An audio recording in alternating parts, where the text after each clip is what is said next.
Hello everyone, I am Balaji Rao.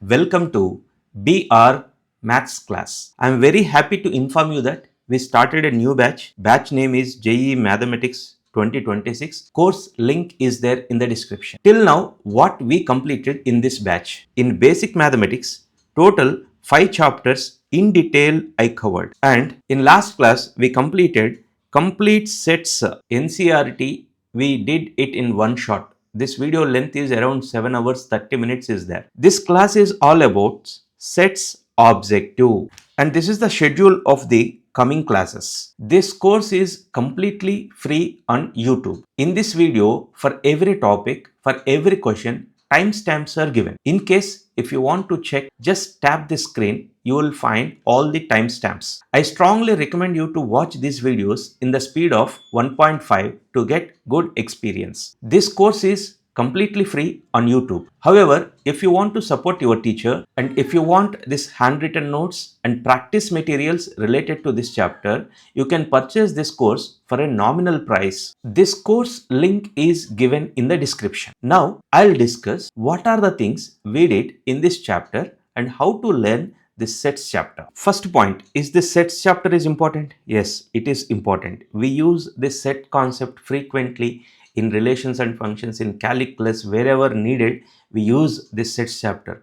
Now, nowadays, in the chapter matrices also, they are interlinking that chapter with sets chapter. So, learning sets chapter as a first chapter plays important role in your JEE preparation. In this video, what are the things we are going to learn? We will learn what is set, what is not a set, representation of a set, how we represent a set, different types of sets. In different types of sets, null set, universal set, proper subset, subset, power set, universal set, all those things we will learn. And you consider this as a first part, right? First, I'll explain all the synopsis related to this and we do problems based on this. You consider it as a first concept in this sets. And based on these concepts, I did all JEE questions, recently given JEE questions, 2025 JEE questions, 2024 JEE questions. Based on these topics, what they given, that I covered. You see, this is the question given on JEE 2025 based on representation of a set. See, 2024 question based on representation of a set, number of elements in set test they are asking. JEE 2024, all the previous year questions we covered related to this topic. Next, we learn about operations on a set. Operations on a set means how we will calculate union of set, how we will calculate intersection of sets, what is difference of sets, complement of a set, properties of union of sets, properties of intersection of sets, complement of a set, its properties, and symmetrical difference of a set. We write it as A delta B. Related to that, we discussed this with the help of Venn diagram. See, related to operations on sets, this type of problems we covered. For every topic, for every problem, timestamps are there on this video. If you like this video, please drop a like. If you like my efforts, please share this video with your friends. In case if you are not yet subscribed to this channel, subscribe now. Without much delay, let's begin the class. First, I'll recall all the synopsis one after another. Once completion of all the synopsis, then we'll start objective bits. Okay. So the first point is, what is set? A well-defined collection of objects is called a set. Here you need to observe two words. First one is well-defined and second one is objects. What are known as objects? In mathematical language, all the things which is either living or non-living are known as objects. A well-defined collection of objects is called a set. Well-defined. We'll try to understand what is this well-defined collection of objects. Objects means what? Object means things which are either living or non-living. Well-defined collection of objects. We'll try to understand what is this well-defined with few examples. Collection of vowels in English alphabet is a set or not? Collection of vowels in English alphabet. Vowels in English alphabet are well-defined or not? What are the vowels in English alphabet? What are the vowels in English alphabet? Everybody knows that A, E, I, O, U are the vowels in English alphabet. So, collection of vowels in English alphabet. What the point is, Vowels in English alphabet is well defined or not? Yes, vowels in English alphabet is well defined. So collection of vowels in English alphabet is a set. It is a set. Now we will try to understand this with one more example. Collection of all natural numbers. Natural numbers. Natural numbers are well defined or not? What are the natural numbers? 1, 2, 3, 4 like that. All those are natural numbers. So natural numbers are well defined or not? Yes, natural numbers are well defined. So collection of all natural numbers is a set or not? Yes, it is a set. We will try to understand this with one more example. You observe this collection of all beautiful girls in a class. You observe this beautiful girls in a class. Collection of beautiful girls in a class. Here the point is this beautiful girl is well defined or not. If we consider a particular girl, that girl may be beautiful to you, the same girl may not be beautiful to your friend. So beautiful girl is not well defined. This word beautiful girl, good girls, those things are not well defined. So collection of beautiful girls in a class is not a set. Now we will try to understand this with one more example. You observe here collection of good teachers in a college. Good teacher. Suppose a particular teacher, you may feel that that teacher is good. The other person may not feel that the same teacher is a good teacher. So good teacher, the word itself, it is a vague term. It is not well defined. Good teacher is not well defined. So collection of all good teachers in a college is not a set. Why it is not a set? Because good teacher is not well defined. A particular teacher may be your favorite teacher. The same teacher may not be favorite to your friend. So good teacher is not well defined. I hope you understand the definition of set. Now we will learn important note related to this definition. See here, objects in a set are called elements. Objects in a set are called elements. For example, you see this collection of all natural numbers is a set. So here what are the objects? Natural numbers are the objects. 1, 2, 3, 4 like that. So all those objects are objects in a set are called elements. So 1 is element in this set, 2 is element in this set, like that. Objects in a set are called elements. And second point is, in general, sets are denoted by capital letters A, B, C, and elements are denoted by small letter A, B, C.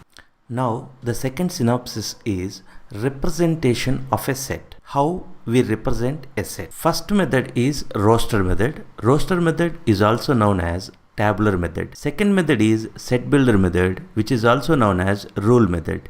First we will try to understand what is roster method. In roster method, all the elements of a set are listed and they are separated by commas within curly brackets. What is roster method? In roster method, all the elements of a set are listed and separated by commas within curved brackets. We will try to understand this with two examples. First example, we know that collection of vowels in English alphabet is a set because vowels in English alphabet are well defined. How we represent this set in roster method? How we represent this set in roster method? What is roster method? In roster method, all the elements of a set are listed, and here what I will do now, I will list all the elements of this set. What are the elements of this set? Vowels in English alphabet. You list A, E, I, O, U.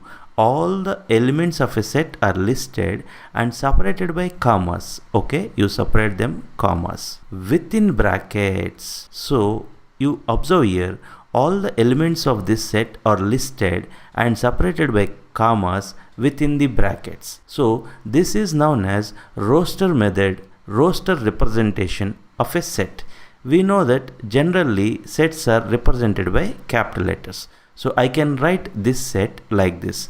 This type of representation is known as roster method. Roster method is also known as tabular method. We'll try to understand this with one more example. Collection of prime numbers less than 5. we know that prime numbers are well defined and they are clearly saying that less than 5. So this is a set or not? Collection of prime numbers less than 5 is a set or not? Yes, it is a set. So how we represent this set in roster method? What is roster method? In roster method, all the elements of a set are listed and separated by commas within the brackets. So you list all the prime numbers which are less than 5. What are the prime numbers which are less than 5? 2, 3. Prime numbers less than 5 are listed and separated by commas within brackets. So this is representation of this set in which method? Roster method.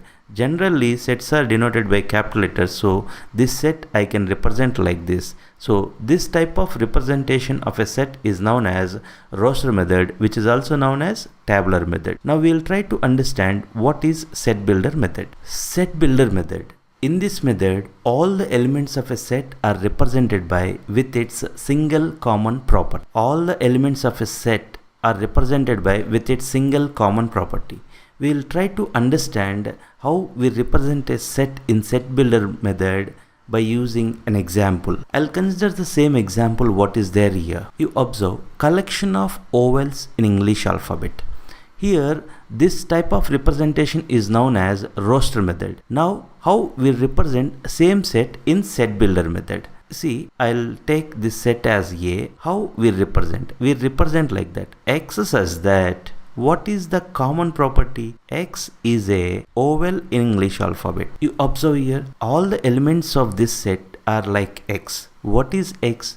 X is a vowel in English alphabet. So this is the representation of this set in set builder method. You observe here, I consider the example collection of prime numbers less than 5. You see here same example I taken. Here this is the representation of this set in roster method. How we represent the same set in set builder method?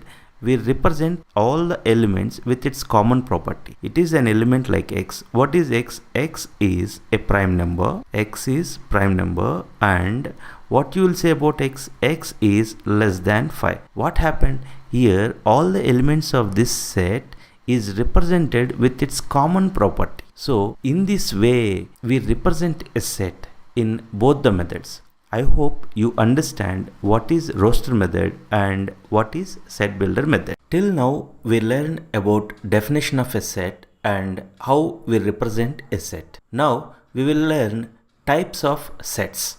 In types of sets, first we will learn about empty set. Empty set is also known as null set and it is also known as void set. What is empty set? A set which has no element is called empty set. A set which has no element is called empty set. Empty set is also known as null set. And this null set is denoted by like this. Phi, Phy, phi or we will write just simple empty brackets and we won't write anything here. So we will learn about empty set. What is empty set? A set which has no element is called empty set. Null set is denoted by phi or simply we will write only brackets, we won't write anything in between them. And we will try to understand this null set with an example. You observe this example, collection of months in a year which are having 32 days. We know that in a year 12 months are there.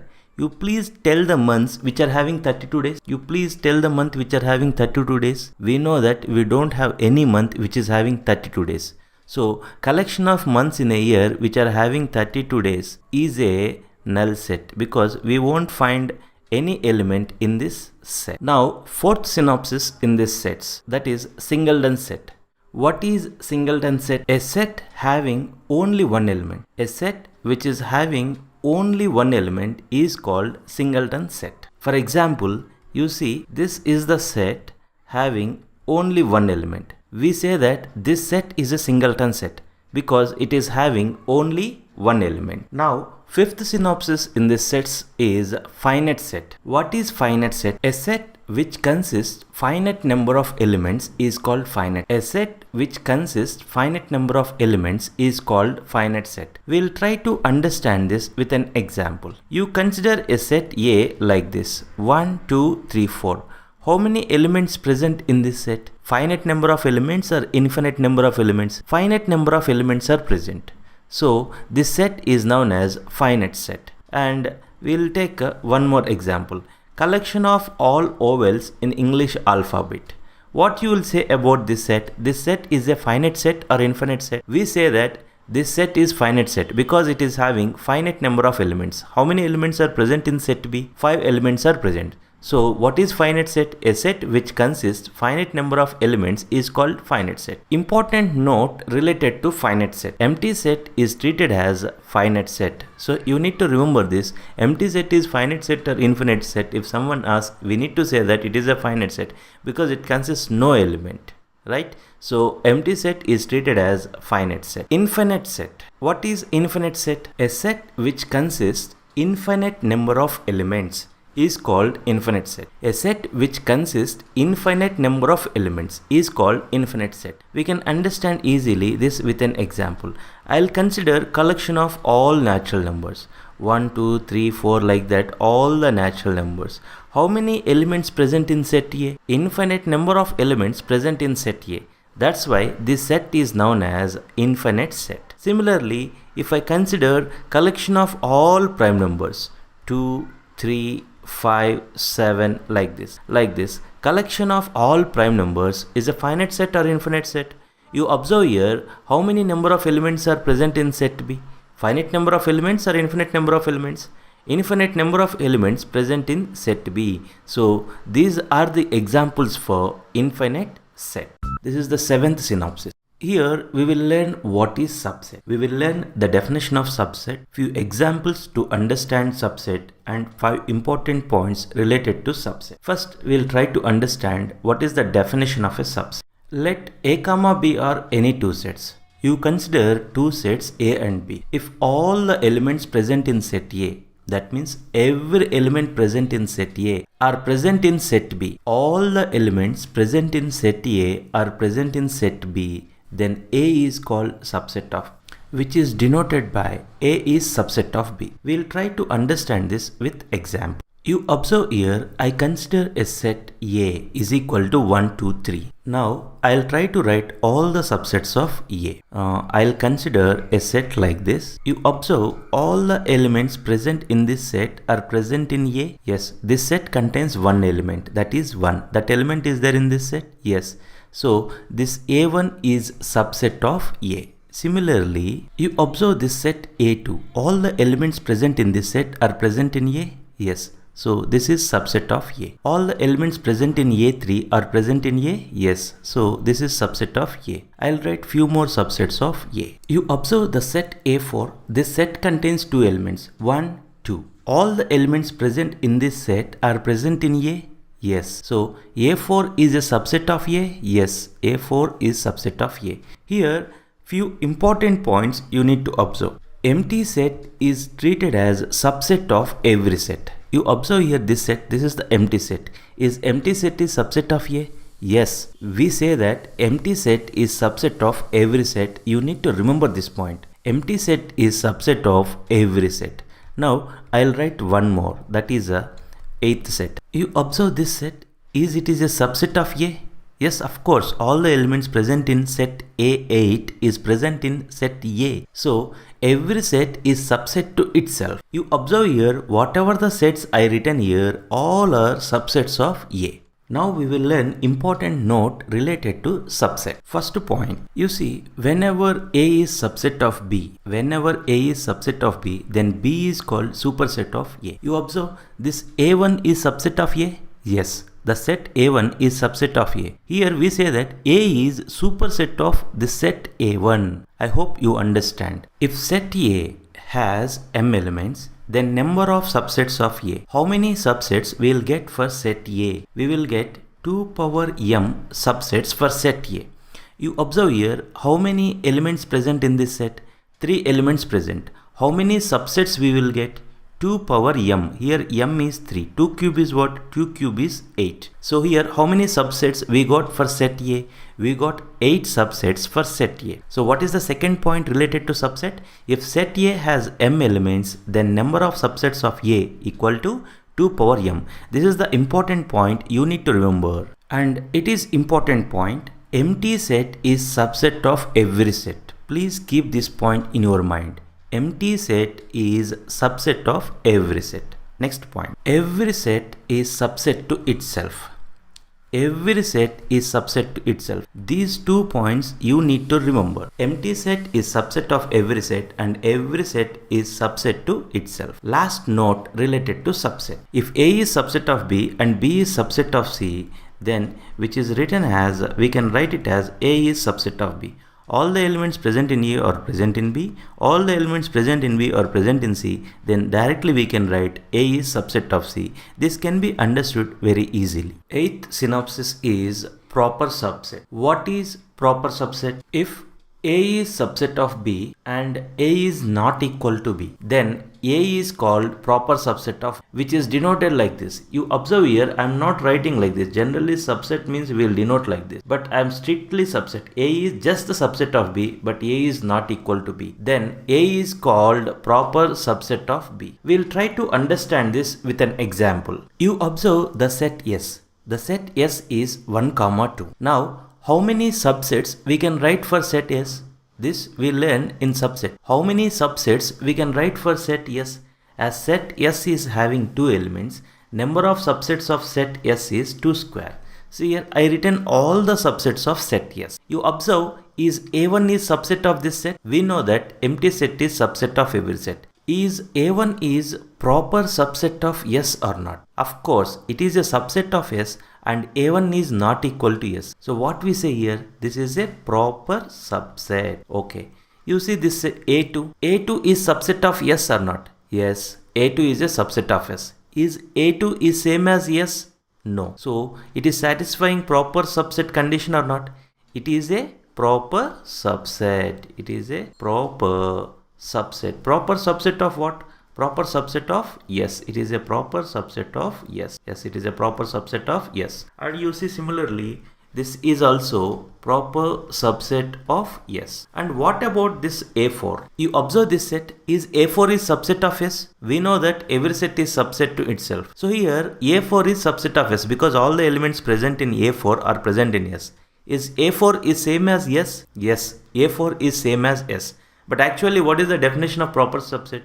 If A is a subset of B and A is not equal to B, then A is called proper subset of B. Here the point is it is a subset of S, but here the point, these two are equal. So is not a proper subset. It is not a proper subset. Now we will learn important note related to this proper subset. You observe here, if set A has m elements, then number of proper subsets of A. How many proper subsets will be there for set A? The formula is 2 power m minus 1. You observe here, this is the set S. For this, how many proper subsets we got? 1, 2, 3. 3 proper subsets. See here, 2 square, total number of subsets minus 1. 2 square is 4. 4 minus 1 is 3. So if set A has m elements, how many proper subsets we will get for set A? 2 power m minus 1. Cardinal number of a set. What is meant by cardinal number of a set? See here, the number of distinct elements. Distinct elements means different elements present in the finite set, present in the given finite set A is called cardinal number of set A, which is denoted by n of A. We will try to understand this with an example. You observe here, I consider 2 finite sets. What is the cardinal number of set A? Cardinal number of set A is denoted by n of A, the number of distinct elements present in a finite set. How many elements present in this set? In this set, 3 elements are present. So n of A, cardinal number of this set is 3. What is the cardinal number of set B? How many elements present in this set B? 1, 2, 3, 4, 5. Total 5 elements are present. So cardinal number of set B is 5. Now 10th synopsis is equivalent sets. You observe here, it is equivalent sets. Equal sets is different. Equivalent sets are different. What is meant by equivalent sets? See here, 2 finite sets A comma B are said to be equivalent if cardinal number of set A is same as cardinal number of set B. We will try to understand this with an example. You observe the sets here A and B. What is cardinal number of set A? Cardinal number of set A is 4 because 4 elements present in set A. What is cardinal number of set B? Set B cardinal number is 4 because 4 elements are present in set B. As cardinal number of set A is same as cardinal number of set B. If cardinal number of set A is same as cardinal number of set B, then we say that the sets A comma B are equivalent sets. Power set. What is power set? The set of all subsets of a given set A is called power set of A. You observe here, all subsets of a given set A. All subsets of a given set A is called power set of A. Power set of A is denoted by P of A. We'll try to understand this with an example. You observe here, I considered a set which consists two elements 1, 2. First, I'll write all the subsets of A. What are all the subsets of A? We know that empty set is subset of every set and every set is subset to itself. These two are the subsets of A, and you can observe that this set is subset of A and this is subset of A. I written all the subsets of A. What is the definition of power set? The set of the set. You observe here, I'll write set. Try to understand. This is the set. The set of all subsets of A is called power set of A, which is denoted by P of A. I hope you understand. You observe here, if set A contains 2 elements, its power set contains 4 elements. So if set A contains m elements, then number of elements in P of A equal to 2 power m. Suppose if set A is having 3 elements, then power set of A contains 2 power 3. That means 8 elements. I hope you understand power set. Now 12th synopsis is universal set. What is universal set? Universal set, a set which consists all sets or elements. Please try to understand. A set which consists all sets or elements under consideration is called universal set. Universal set is denoted by U. We'll try to understand this with an example. You observe here 4 sets are there. Set A contains elements from 1 to 9. Set B 3, 4, 6, 7. Set C 1, 9, 7, 6, 3, 2. Set D 1, 2, 3, 4, 5, 6, 7, 8, 9, 10. You observe here we consider 4 sets. Under this consideration, a set which consists all the elements or all the sets under consideration is known as universal set. Which set is known as universal set for given sets A, B, C, D? Which set we treat it as universal set for these 4 sets? You can observe the set T. This is the set which consists all the elements under the consideration. You observe the set D. All the elements present in A are present in D. All the elements present in B are present in D. All the elements present in C are present in D. So what you identified? The set D consists all the elements under consideration. Therefore, D is the universal set in this consideration. Let's see the first question. Which of the following is not a well-defined collection of objects? You try to understand what they are saying. Not well-defined collection. You observe here this first option. What they given? Set of natural numbers.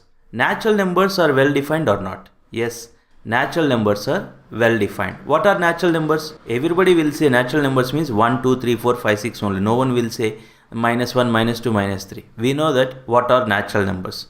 So natural numbers are well defined, but what they are asking, which of the following is not a well defined? You see vowels in English alphabet. Vowels in English alphabet well defined or not? What are vowels in English alphabet? Everybody knows vowels in English alphabet or not? A, E, I, O, U.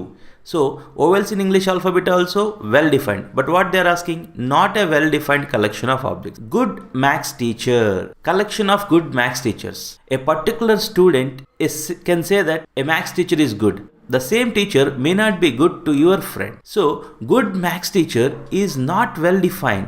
Good teacher is not well defined.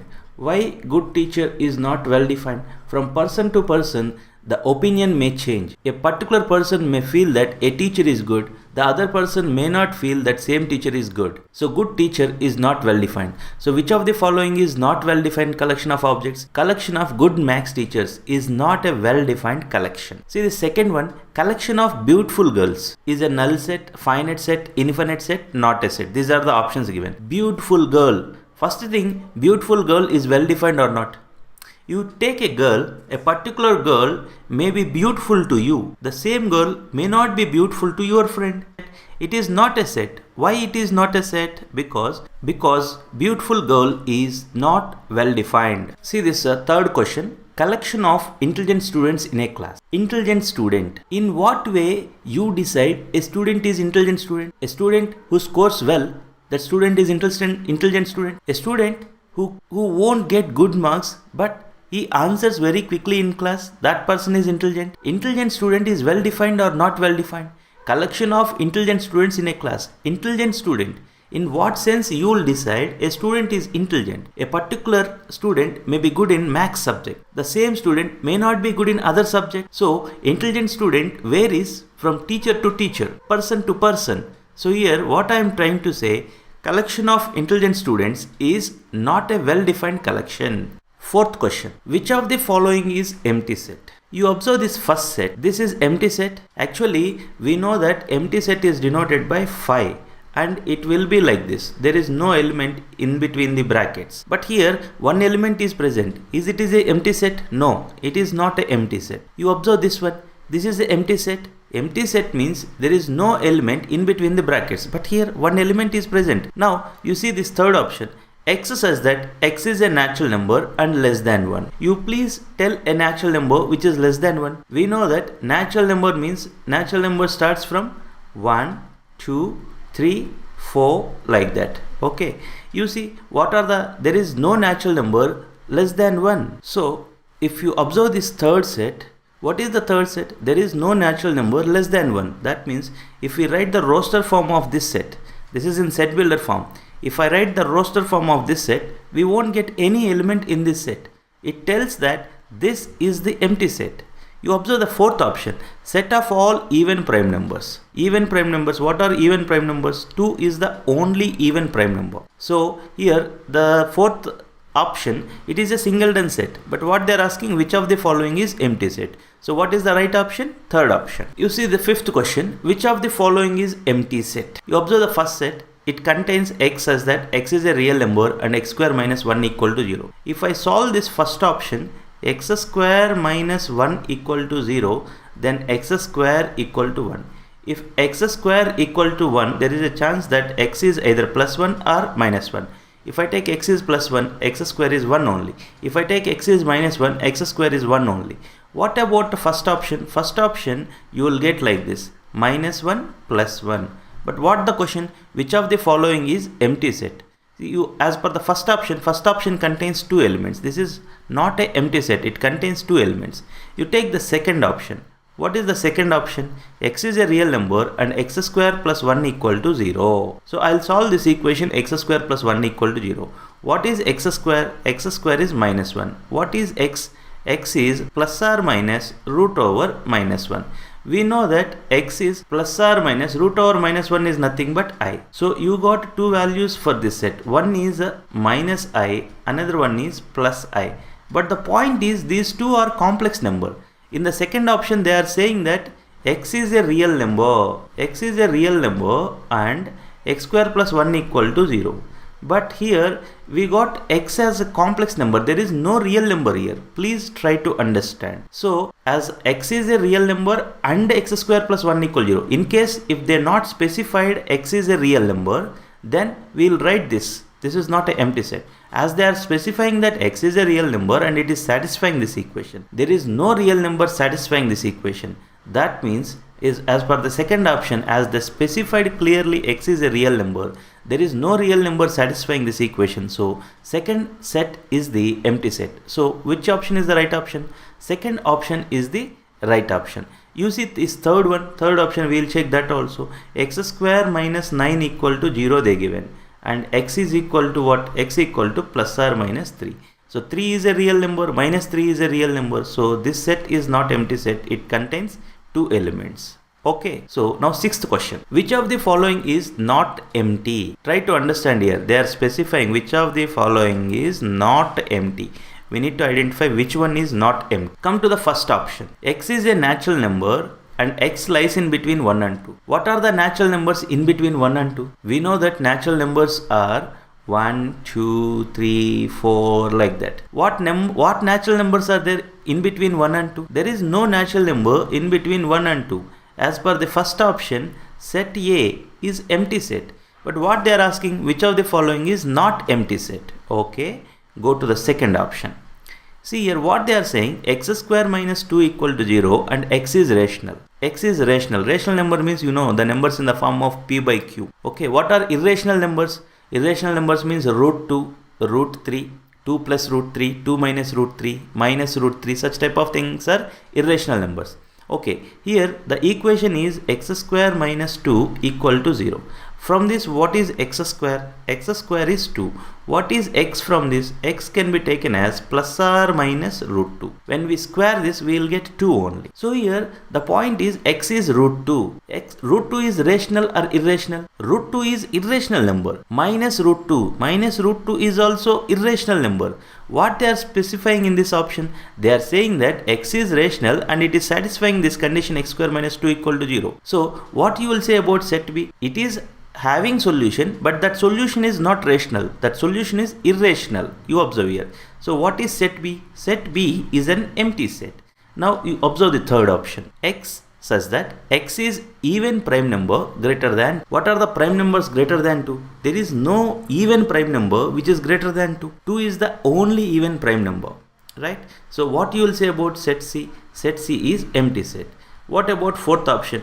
Fourth option, they are saying none of the above is not an empty set. Yes, first one is empty set, second one is empty set, third one is also empty set.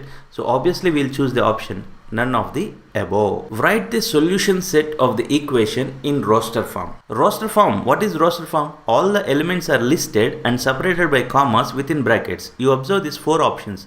All the options are in roster form only. So first what I will do, I will solve the given equation. What is the given equation? X square plus x minus 6 equal to 0. You just split the middle term, x square plus 3x minus 2x minus 6 equal to 0. In first 2 terms, you take x common. What you will get? X plus 3. Here in next 2 terms, you take 2 common. What you will get? X plus 3 equal to 0. So what it can be written as x plus 3 into x minus 2 equal to 0. So this is nothing but x equal to minus 3, x equal to 2. So what is the set you got here? If you write in roster form means all the elements are listed and separated by commas within the bracket. One value is 2, another value is minus 3. I listed all the elements separated by commas within the brackets. So this is the right option. Where is that option? See, first option, 2 comma minus 3. I written solution set of this equation in roster form. Now you see question number 8. You observe this is the set A. This set is in roster form. All the elements are listed and separated by commas within the brackets. This is infinite set. Please try to understand. Okay. Now we need to write this set A in set builder form.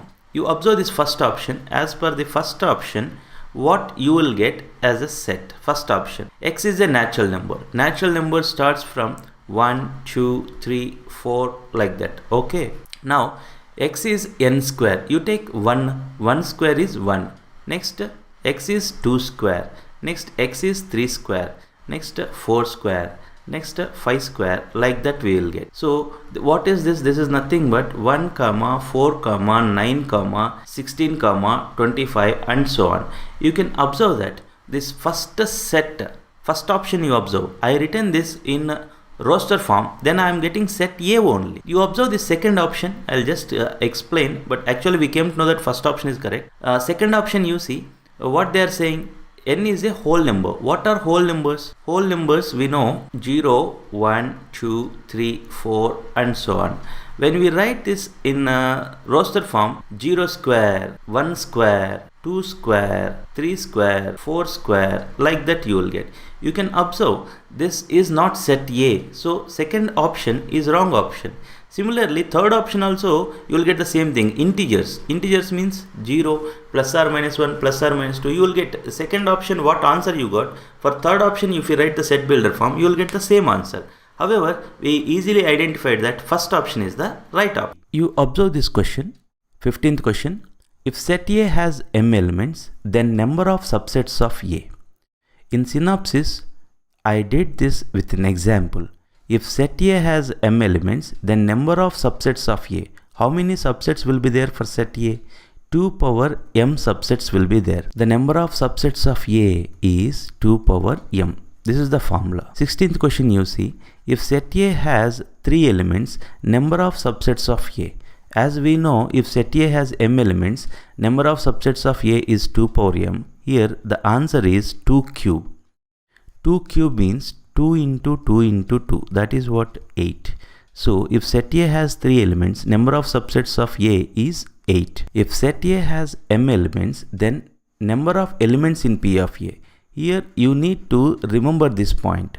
If set A has m elements, then number of subsets of A is same as number of elements in P of A. Because what is P of A?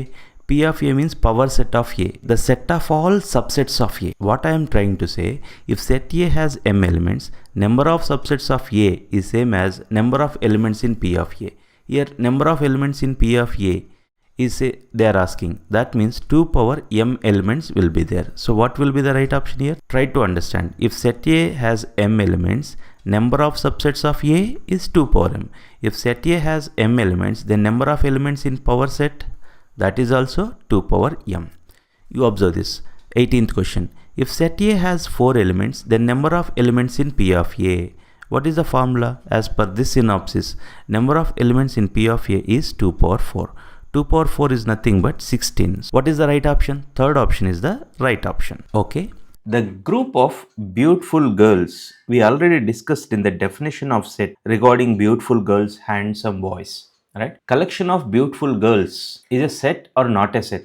Beautiful girl, a particular girl, you may feel that that girl is beautiful, but same girl may not be beautiful to your friend. So beautiful girl, it varies from person to person. So beautiful girl is not well defined. So the group of beautiful girls is not well defined. So this is not a set, right? For this, correct answer is not a set. You observe this question. They given set A. This set A is in set builder method. They are asking you to find cardinality of set A. That means they are asking you to find the number of elements in set A. As this set is in set builder method, it is bit difficult. So what I'll do, I'll write the same set in roster method. You know, in roster method, all the elements are listed separated by commas within the bracket, and we won't repeat the letters in roster method, right? You see A, okay, C, again C. We already written C here, na?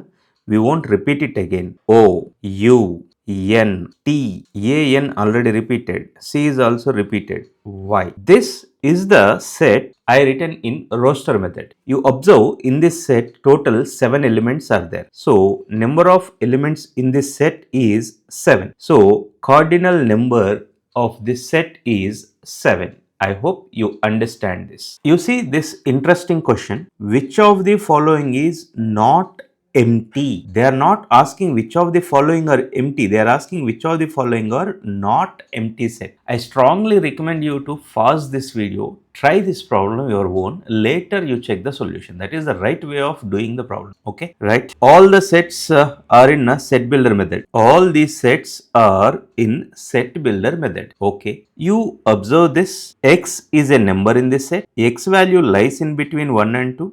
That means x belongs to open interval 1 comma 2. X is a natural number between 1 and 2. What are the natural numbers between 1 and 2? See, this is open interval 1 comma 2. In intervals, in number system, we learn about these intervals, right? So there is no natural number exists between 1 and 2. 1 in this interval, 1, 2, 1 is not included, 2 is not included. You see here, this is strictly less than. In inequalities chapter, we learn this in basic mathematics, right? So there is no natural number in this interval. So this set is empty set. But in the question, what they are asking, which set is not empty set? So this is empty set. This is not the right option. Come to this second option. X square minus 2 equal to 0. X square equal to 2. X equal to plus or minus root 2. So you got two solutions here. X is plus root 2 or X is minus root 2. Both are irrational numbers. They are asking you find x value which is rational and satisfying this equation. This equation is satisfied by irrational values, not rational values. So there is no rational value satisfies this equation. So this set is empty set. In the question they are asking which one is not empty. So that's why this option is also not a right option. You come to this Third option, X says that X is a even prime number greater than 2. See, for this set contains only one element, that is to even prime number. Even prime number contains only one. There is only one even prime number is there, that is 2. They are asking even prime number greater than 2. There is no such number. So this set is empty set. They are asking which of the following is not empty. Na? So this is empty set, this is also empty set, this is also empty set. As they are asking not empty, this is the right option. However, you can check this is right or not. See, whenever x square is 0, only possible case is x is 0 and 0 is an integer. So this set, if I write in roster method, it contains one element 0. So this is not a empty set. So fourth option is the right option for this problem. I hope you understand this. You observe here two sets are there. Set A, set B. They are asking is A is subset of B, B is subset of A equal to B, A is subset of B, like this. Right? Here actually this problem is linked with a chapter called binomial theorem. However, as this question frequently coming while doing a sets chapter, I just want to explain this here. To do this problem, you must know this formula from binomial theorem. That formula is 1 plus x whole power n is NC0 plus NC1 into x plus NC2 into x square plus and so on plus NCn into x power n. Okay. So here 8 power n is there. That 8 power n, I'll write it as 1 plus 7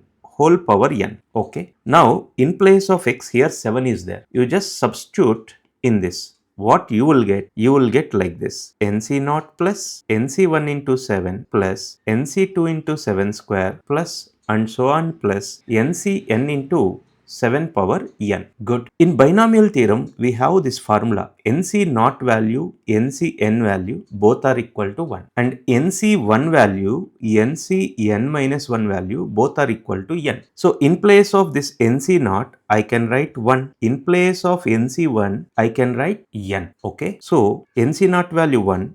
NC1 value is n into 7 is 7n plus NC2 into 7 square and so on plus NCn into 7 power n. This left hand side part 8 power n is there. Now you observe here 8 power n minus 7n minus 1 is there. What I'll do, I'll bring these things to this side so that I'll get this expression. So 8 power n minus 7n minus 1 equal to, you observe here 7 is there, here 7 square is there, next term 7 cube is there, next term 7 power 4 is there, like that up to 7 power n. These two terms I already taken this side now.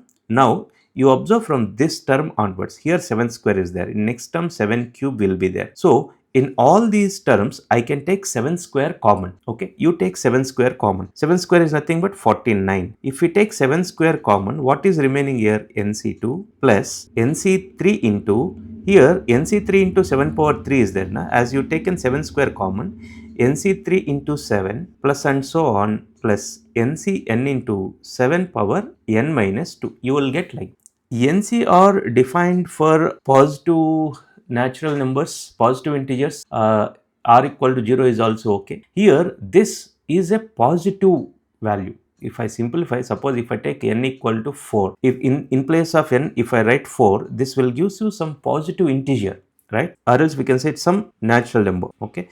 Whatever this expression is there, you observe this please, whatever is there, that whole thing I taken it as k, where k equal to this. So what I identified here, this expression is there now, this expression is a multiple of 49, right?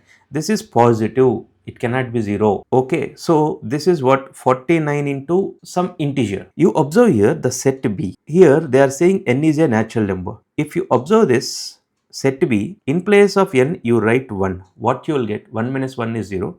49 into 0, right? That is 0. 49 into 0. Next, in place of n, you write 2. 49 into 1. Next, in place of n, you write 3. 49 into 2. So, this is also multiple of 49, including 0, right? So, 0 is also multiple of 49. If you observe carefully, here, see, A is subset of B. That means all elements present in A are present in B. You look at this, you may confuse here. Here A, B are not equal. In this set B, 0 is there, but here 0 is not there, right? So here right option is A is subset of B. Okay. So first option is the correct option. I hope you understand this. A is subset of B. We'll try to understand same type of problem with another example. You observe question number 37, which is similar to previous problem. So to do this problem, we need the knowledge of binomial theorem, especially this statement from binomial theorem. 1 plus x whole power n. What is this statement? nc0 plus nc1 into x plus nc2 into x square plus and so on plus ncn into x power n. How we use this binomial theorem to solve this problem? Here 4 power n is there, na? So this 4 power n can be written as 1 plus 3 whole power n. Now in this expansion, wherever x is there you write 3. So in this expansion, wherever you see x, there you write 3. Then what you will get? nc0 plus nc1 into 3 plus nc2 into 3 square plus and so on plus ncn into 3 power n. Okay, 1 plus 3 is what? 4. 4 power n equal to nc0 value, standard formula, that is 1. nc1 value is n into 3 plus, you observe here 3 square is there, in this term also 3 square is there, in this term also 3 square is there. So I can take 3 square common. If I take 3 square common, what I'll get? nc2 plus nc3 into, here if I take 3 square common, 3 will be remaining, plus and so on plus ncn into, if I take 3 square common, here you will get 3 power n minus 2, like earlier problem only. Now 4 power n, you take this plus 3n to this left hand side, it will become minus 3n. You take plus 1 to this left hand side, it will become minus 1 equal to 3 square. 3 square is what? 9. You see, this is an integer, this term is an integer, like that this term is also an integer. So here sum of all integers is again an integer. Whatever this expression is there, that is an integer. Okay. Now you came to know that set x is a multiple of 9. You see here set y is also multiple of 9. Now you will get the confusion with the first option as well as fourth option, as x is strictly subset of y or x is subset of y. Here strictly subset means we call it as x is a proper subset of y. So which one is correct? To understand this, I'll go with this procedure. I'm not recommending you to do all these things in examination. Just to understand this question more clearly, I am explaining this. Like that, I am getting the number. I put n equal to 1 in this, I am getting 0. If I put n equal to 2 in this, I am getting 9. Like that, I am getting x values like this. Set y, I'll keep these natural numbers in set y also. When I put n equal to 1, I am getting 0. When I put n equal to 2, I am getting 9. When I put n equal to 3, I am getting 18. Next 27. Like that, 54 and so on I am getting. X is a set which contains multiple of 9 but not all multiples of 9. Y is a set which contains all multiples of 9. That is the point you need to understand. That's why I written all these things. So here x is proper subset of y. X never be equal to y in this case. So what is the right option? X is proper subset of y is the right option. What about this fourth option? This is wrong option. You just look at this question, set A given like this, then power set of A, here they written power set of A. What is power set? Set of all subsets of A is called power set of A. We learned this in theory part. Set of all subsets of A, right, which is denoted by P of A. How many elements will be there in power set of A? 2 power number of elements. How many subsets we can write for set A? 2 power number of elements in set A. Number of elements in set A is 2. 2 square is 4. So number of elements in power set is what? 4. If you observe the options, this is the set which is having 4 elements. However, you can write power set. Power set is nothing but set of all subsets of A. You need to write all subsets of this set. Empty set is subset of every set. So I'll write empty set, and now I'll write singleton sets. This is the one element singleton set. Okay, and you can observe this is the another element. This we'll write like this, second element. Next, the set itself, every set is subset to itself. So this is power set of given set. I hope you understand. You see, this is one of the interesting question. Like this one problem they asked in previous year JEE questions also. We do that question later. Let's see what is the solution of this question. You see, two finite sets have m and n elements. There are two finite sets. Suppose first set is having m element, second set is having n element. The total number of subsets of first set is 56 more than total number of subsets of second set. Total number of subsets formula is what? 2 power n. Here first set contains how many elements? First set contains m elements. So total number of first sets formula is what? 2 power m is equal to 56 more than that of total number of subsets of second set. 56 more than total number of subsets of second set. Total number of subsets of second set is what? 2 power n. Okay. Now they are asking you to find m and n values respectively. See, this is multiple choice question. Best method to do this is verification method, because in this two variables are there, but we have only one equation. So easiest method is verification method, or else you can write like this: 2 power m minus 2 power n equal to 56. Now you can verify here. 2 power m minus 2 power n positive number is there. So m I'll take 6, 2 power 6, just verification. 2 power 6 is what? 64. 64 minus 56, 8. So 2 power 3, right, equal to 56. Just go with the verification method. Verify. This is the easiest way to do this. You can do it, right? 2 power 6 is 64. 64 minus 2 power 3 is 8. 64 minus 8 is 56. So what are the m and n values? M and n values: m is 6, n is 3. So second option, 6 comma 3, is the right option. I hope you understand this. Now see, this question given in 2020 JEE examination. I want you to pause this video, try your own. Okay, later you check the solution. You see, they are saying set A has m elements, set B has n elements. More clearly specified here. If the number of subsets of set A is 112 more than total number of subsets of set B, then m into n. See here, the solution is very simple. Total number of subsets of first set, 2 power m, is 112 more than total number of subsets of second set. Total number of subsets of second set is 2 power n. Total number of subsets of second set is 2 power n. Now you need to find m and n values, but we have only one equation. Best method is verification method. You see here, 2 power 6 is 64, right? 2 power 7 is 128. So we are nearer, right? 128 minus 112 you calculate. So 16, that is 2 power 4. So if I write m equal to 7, n equal to 4, 2 power 7 minus 2 power 4. You just check that this m and n value satisfying this or not. 2 power 7 is what? 128. 128 minus 16, 112, satisfying. So we got the values of m and n. Okay. In the question, what they are asking, what is the product m into n? M into n, 7 4s are 28. So it is a numerical question. Its answer is 28. For this kind of problems, best method is verify. See, this is integer based question. They're not given options. In this problem, you see, they given options. When options are there, bit easier to check. Even though if they didn't given the options also, we can verify it easily, right? I hope you understand this problem. You see, this is the question given in JEE 2025. Recently given this question.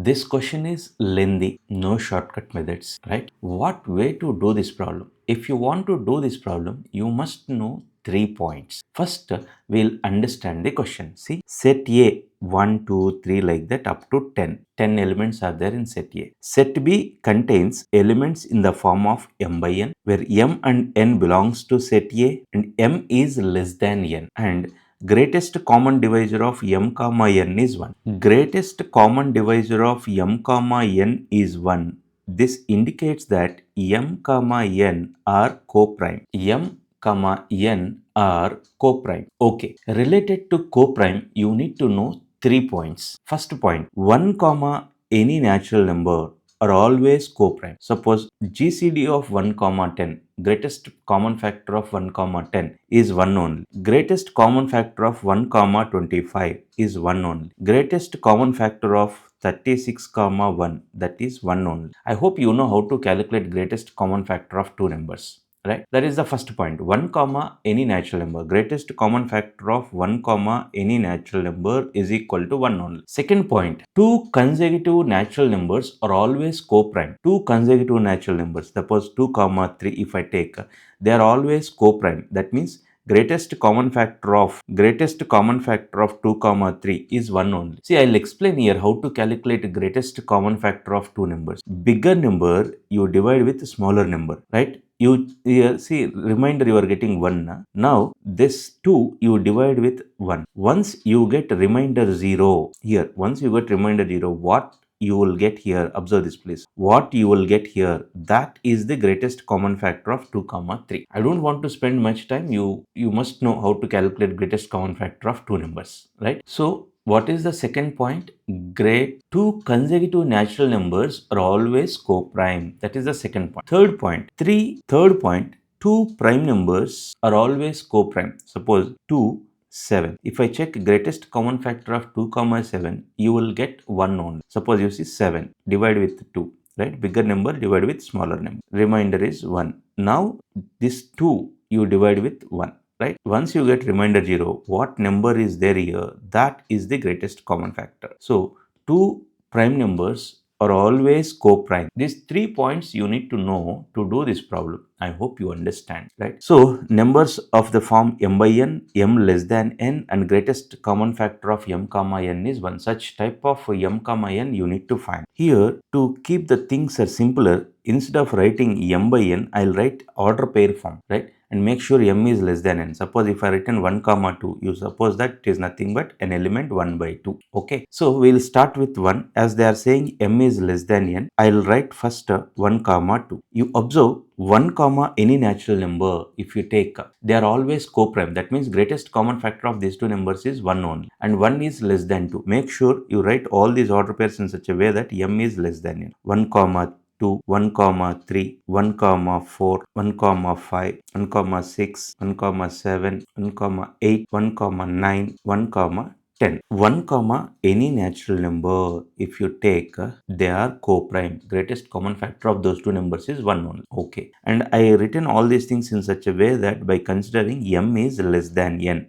Okay. Right. Next, I'll start with 2 comma 3. You observe they are consecutive natural number. Consecutive natural numbers are always co-prime. No need to check. 2 is less than 3. Greatest common factor of 2 comma 3, if you check, you will get 1 only. Next, if we take 2 comma 4, 2 is less than 4, but greatest common factor of 2 comma 4 is not 1. Then you need to check like this: 4. 2 2s are 4. Once you got remainder 0, greatest common factor of 2 comma 4 is 2, right? But I want greatest common factor of these two numbers is 1. So I cannot take 2 comma 4. 2 comma 5. 2 comma 6. 6 is divisible by 2. It won't come here. 2 comma 7. You need to check all these things. 2 comma 7. 2 comma 8. Not possible. 2 comma 9. 2 comma 9. See here, in 2 comma 9, when 9 is divided by 2, once you get 1 here, you can easily say that greatest common factor is 1 only, right? 2 comma 9. I hope you understand. Similarly, you start with 3 comma 4. Yes, greatest common factor of 3 comma 4 is 1. 3 comma 5. See, both are prime numbers. Na? So if we take two prime numbers, they are always co-prime. 3 comma 5. 3 comma 6 not possible. 3 comma 7 both are prime numbers, so obviously co-prime. Next, 3 comma 8. 3 comma 8 bigger number you divide with smaller number. Yes, remainder 0. So greatest common factor is 1. So 3 comma 8. 3 comma 10 also you check. Similarly, you will get greatest common factor of 3 comma 10 is 1. Like this you need to check. There is no other alternate method. This problem is lengthy. You need to know those 3 points and you need to start doing it quickly. Okay. Similarly, if you check, you will get 4 comma 5, 4 comma 7, 4 comma 9, 5 comma 6, 5 comma 7, 5 comma 8, 5 comma 9. Only method is, see, whenever prime numbers came, they are always co-prime. Whenever you got something like this 5 comma 8 bigger number, you divide with smaller number, right? See here, 1, 3, 2, 2 ones are 2. See, once you get here, you will get an idea. See, greatest common factor of 5 comma 8 is 1. Okay, you need to check like this. If you check all possible things like that, you will get all these order pairs. Actually 2 by 5, 2 comma 5 is nothing but 2 by 5. You can check m is less than n. Both are belongs to set A and greatest common factor of 2 comma 5 is 1. Now you count how many are there. 1, 2, 3, 4, 5, 6, 7, 8, 9, 10, 11, 12, 13, 14, 15, 16, 17, 18, 19, 20, 21, 22, 23, 24, 25, 26, 27, 28, 29, 30, 31. Total 31 such order pairs you got. That means set B contains total 31 numbers. Right, so first option is the correct option for this problem. You observe this is the question given in 2024. See, students will practice their material questions as many as possible, but especially from set chapter they are asking a question different from your material question. That is the specialty of this JEE exam. Right, this is set S. S contains an element x such that x satisfies this equation. Then number of elements in that set S. What I'll do first, I'll solve this equation. I'll check how many real x values I'll get which satisfies this equation. You see, this is the given equation. There is a relation between root 3 plus root 2, root 3 minus root. For example, if you take here root 3 minus root 2, multiply numerator denominator with root 3 plus root 2. You consider root 3 minus root 2, multiply numerator denominator with root 3 plus root, right? Both will get cancelled, you will get 1 only. Now, further, if you simplify this, you observe this part. This is like a plus b into a minus b. A plus b into a minus b is a square minus b square. Root 3 whole square is 3. Root 2 whole square is 1. 3 minus 2 is 1. 1 divided by root 3 plus root 2. So here what you need to know, root 3 minus root 2 can be written as 1 divided by root 3 plus root. So in this equation, in place of root 3 minus root 2, I'll write 1 divided by root 3 plus root. So here root 3 plus root 2 whole power x plus, in place of root 3 minus root 2, I can write this 1 divided by root 3 plus root 2 whole power x equal to 10. This can be written as root 3 plus root 2 whole power x plus, here if you observe this is 1 power x divided by denominator power x. 1 power x is 1 only divided by root 3 plus root 2 whole power x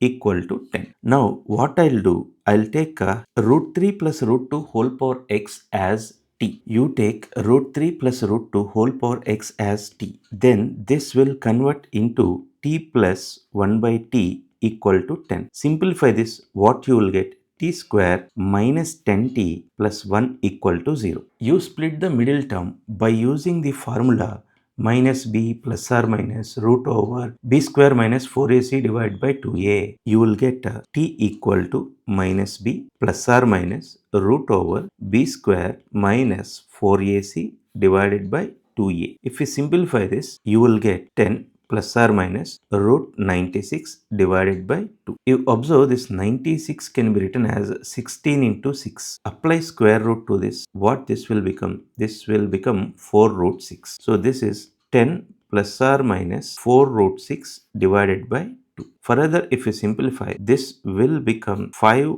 plus or minus 2 root 6. So for t, I got two values. T equal to 5 plus 2 root 6 or t equal to 5 minus 2 roots. What is t? T is root 3 plus root 2 whole power x. In place of t, I am just writing root 3 plus root 2 whole power x. Now, to get x value here, I need to write this 5 plus 2 root 6 in this form. You observe this 5 plus 2 root 6 is there. That can be written as root 3 whole square plus root 2 whole square plus 2 times of root 3 into root 2. We can write like this. This is nothing but root 3 plus root 2 whole square. So this can be written as root 3 plus root 2 whole square. Similarly, you observe this right hand side part. This can be written as root 3 minus root 2 whole square. Okay. So this left hand side part is very clear. What is x from this? X is 2. We are trying to find x values only. X is 2. And when it comes to this here, you see this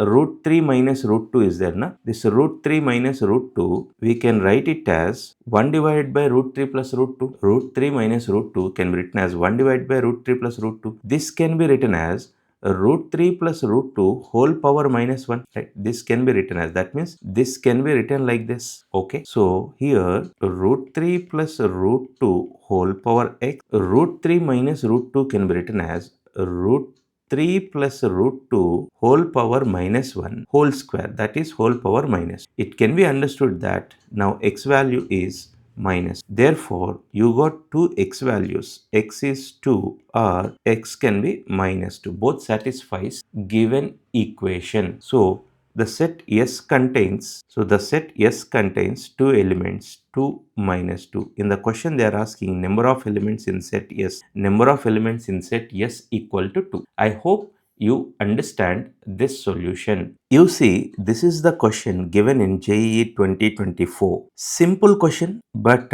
arguably no clarity in the solution. I'll try to give clear explanation. Many students confused in this, I know that. Let's see, I can explain, I can justify this answer or not, right? It takes some time. First, try to understand the question. This set C, this is not complex numbers actually. This is set C, which contains order pairs x comma y. That x and y value satisfies this equation, x square minus 2 power y equal to 2023. X comma y are natural numbers. Then summation of all such order pairs. How many order pairs? Suppose you got 2 comma 3, 4 comma 5 in this set. Then 2 plus 3 summation plus 4 plus 5. Like that, you need to find how many order pairs are there in set C. Later, you need to add all such order pairs. That is the point. Okay. First, I'll take the given equation. X square minus 2 power y equal to 2023. Okay.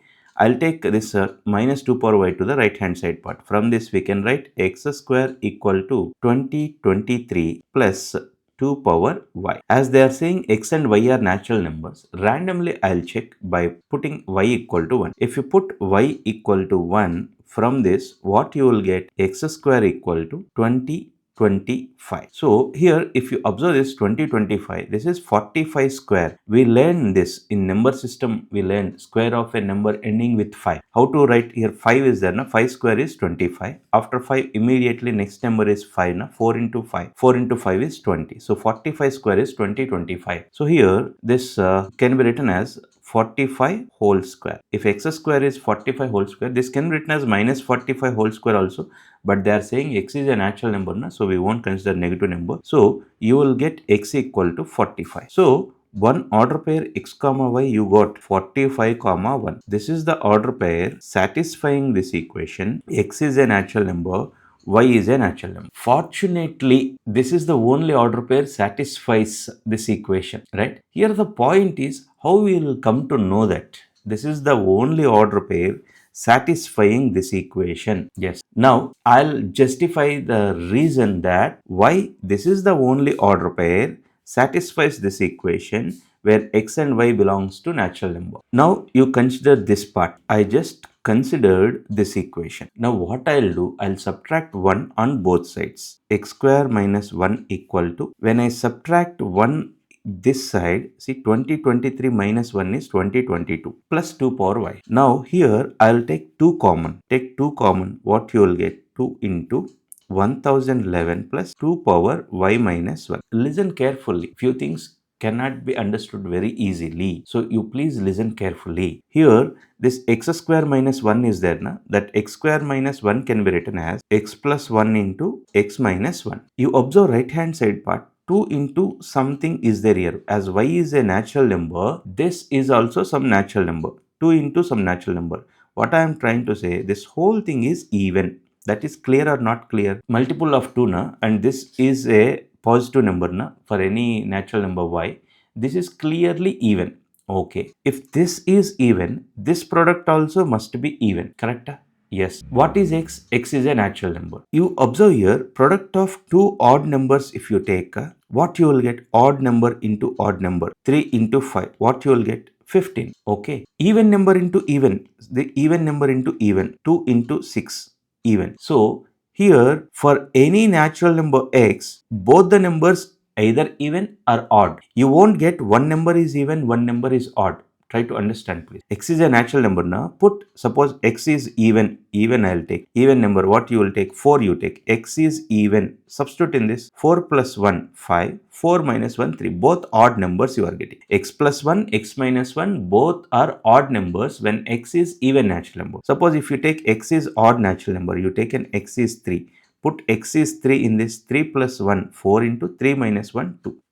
I hope you are understanding what I am trying to say. For a natural number X, both X plus 1 and X minus 1, both are odd numbers or both are even numbers. It's not possible one is even, one is odd, right? Here, as this number is even number, this must be even. When this must be even? When both are even, right? This also even, this also even. This is product of two numbers, this is also product of two numbers. We know this is even number. Even number plus odd number. Even number plus odd number is what? Even number plus odd number is what? It is odd number only. But this must be even. There is no other natural number y other than 1 satisfies this condition. And when you put y equal to 1 in this, you see this total will become 1012. Even into even. For no other y value other than 1, y value other than 1, you take any natural number, substitute in this, this is never going to be a even. So this is tricky question only. You see, while writing examination, getting this idea is not so easy. So what the point here, this is the only order pair satisfies this equation. So only one order pair is there now. 45 plus 1, 46. So its answer is 46. I hope you understand this. In this class, we will learn about operations on sets. First operation is union of two sets. First, we will learn how union of two sets is defined. The union of two sets A comma B. Union of two sets A comma B is denoted by A union B. Look here, how we read this as? We read it as A union B. And how it is defined? A union B is defined as all the elements which are either in A or in B or in both A and B. That means A union B contains all the elements which present in either A or in B or in both A and B. We'll try to understand this with an example. You observe here, I consider two sets A, B. Now we need to calculate A union B. How A union B is defined? A union B is defined as all the elements which are either in A or in B or in both A and B. You observe one is there in A, so we will write here. If the element present in A or present in B, then it will be in A union B. 2 is there in A, so it comes in A union B. 3 is there in A, so it comes in A union B. You observe 4 is there in both A and B. Elements which are present either in A or in B are in both A and B. So even though 4 is there in both the sets, it comes in A union B. See, 5 is present in B, so it present either in A or in B. Next, 6. So in this way we will calculate A union B. Now we will learn very important note related to union of sets. We will try to understand what is A union B in Venn diagram. Which zone is known as A union B in this Venn diagram? You observe this first circle is set A, second circle is set B. Where is the zone which is A union B? If you observe in this diagram, total 4 parts are there. This is first part, this is second part, and this is third part, and other than these circles, outside is the fourth part. Please try to understand. First part, second part, third part, fourth part. What is the fourth part? Other than these circles, what is there in this rectangle box other than this area? That is the fourth part. What is A union B? A union B contains all the elements which are either in A or in B or in both A and B. So the part 1, 2, 3. 1, 2, 3 will be A union B. You try to understand this zone 1 and this zone 2 and this zone, this full zone. So this full is A union B. The part 1, part 2, part 3. This full zone is what? This is A union B.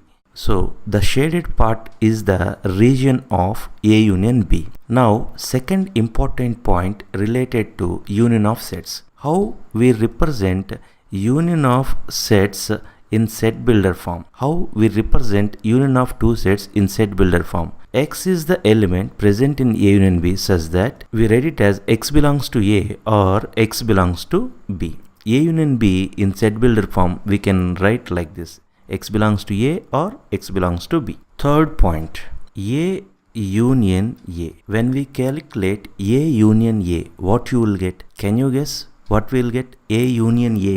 A union A is A only.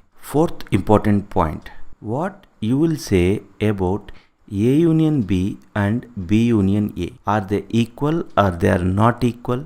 What you say about A union B and B union A? Is A union B is same as B union A? What is B union A? B union A is the set which contains the elements which are present in B or in A or in both A and B. So here we can easily understand that in sets A union B is same as B union A. When we union with universal set, when we do union with universal set, A union universal set, which set we will get? We know that universal set is the set which contains all the sets or elements under consideration. So as universal set is the bigger set, when we do the union, bigger set will be the answer. So A union universal set is universal set. A union null set. Null set is empty set which consists no element. In these two sets, which set is the bigger set? A is the bigger set. So when we do the union, we will get bigger set. So A union empty set is A. In sets, associative law holds good with respect to union. A union B union C is same as A union B union C. You need to remember these points which will be useful while solving the problems. A union B union C is same as A union B union C. This is known as associative law with respect to union of sets. Last point. If A is subset of B, that means all the elements present in A are present in B, then what is A union B? Here you need to observe one thing. In A and B, which set is the bigger set? A is subset of B means all the elements present in A are present in B. Here we can easily understand that B is the bigger set. So when we do their union, we will get the bigger set. So A union B is B. So this is all about union of two sets. Next, we will learn intersection of two sets. Next, 14th synopsis is intersection of two sets. What is intersection of two sets? Intersection of two sets A comma B is denoted by A intersection B, like this. How we read it as? A intersection B. Intersection of two sets A comma B is denoted by A intersection B and is defined as all the elements which are present in both A and B. It is not like union of sets. What is about union of sets? All the elements which are present in A or in B or in both A and B. But here in intersection of sets, we will consider the elements which are present in both A and B. We can understand this with an example easily. Here you observe two sets are there, A and B. A intersection B. What is A intersection B? How it is defined?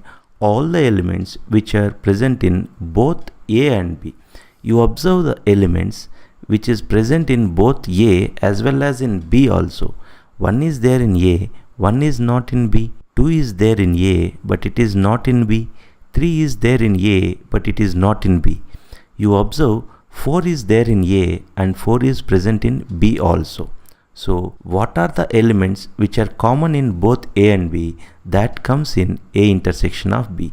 Is there any other element which is common in both? No. 4 is the only element which is present in both A and B. So A intersection B is the set 4, singleton set 4 you will get. Now we will try to understand what is intersection of sets more clearly by using Venn diagram. You observe here I consider two sets A and B and this box we treat it as universal set. If you observe this box, total 4 parts are there in this. This first part, and this is the second part, and this is the third part.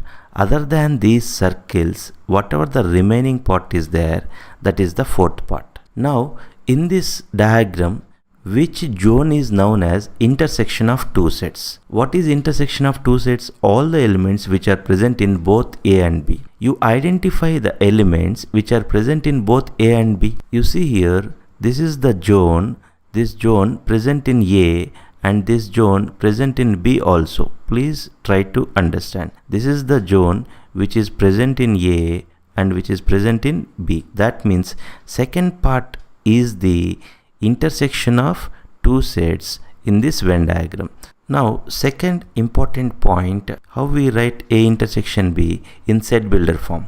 X is an element which is present in A intersection B such that X belongs to A and X belongs to B. In union, what we written? A union B is written as X belongs to A or X belongs to B. When we calculate A intersection A, what we will get? When we calculate A intersection A, we will get A only. You can observe that when we calculated A union A, at that time also we got A. When we do A intersection A, then also we will get A. Okay. Next, fourth point. What you can say about A intersection B and B intersection A? Is A intersection B is same as B intersection A? What you will say about A intersection B and B intersection A? A intersection B means all the elements which are present in both A and B. B intersection A means all the elements which are present in both A and B.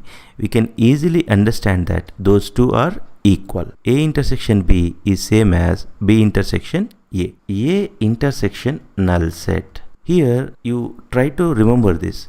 When we do union of two sets, we will get the bigger set. When we do intersection of two sets, we will get the smaller set.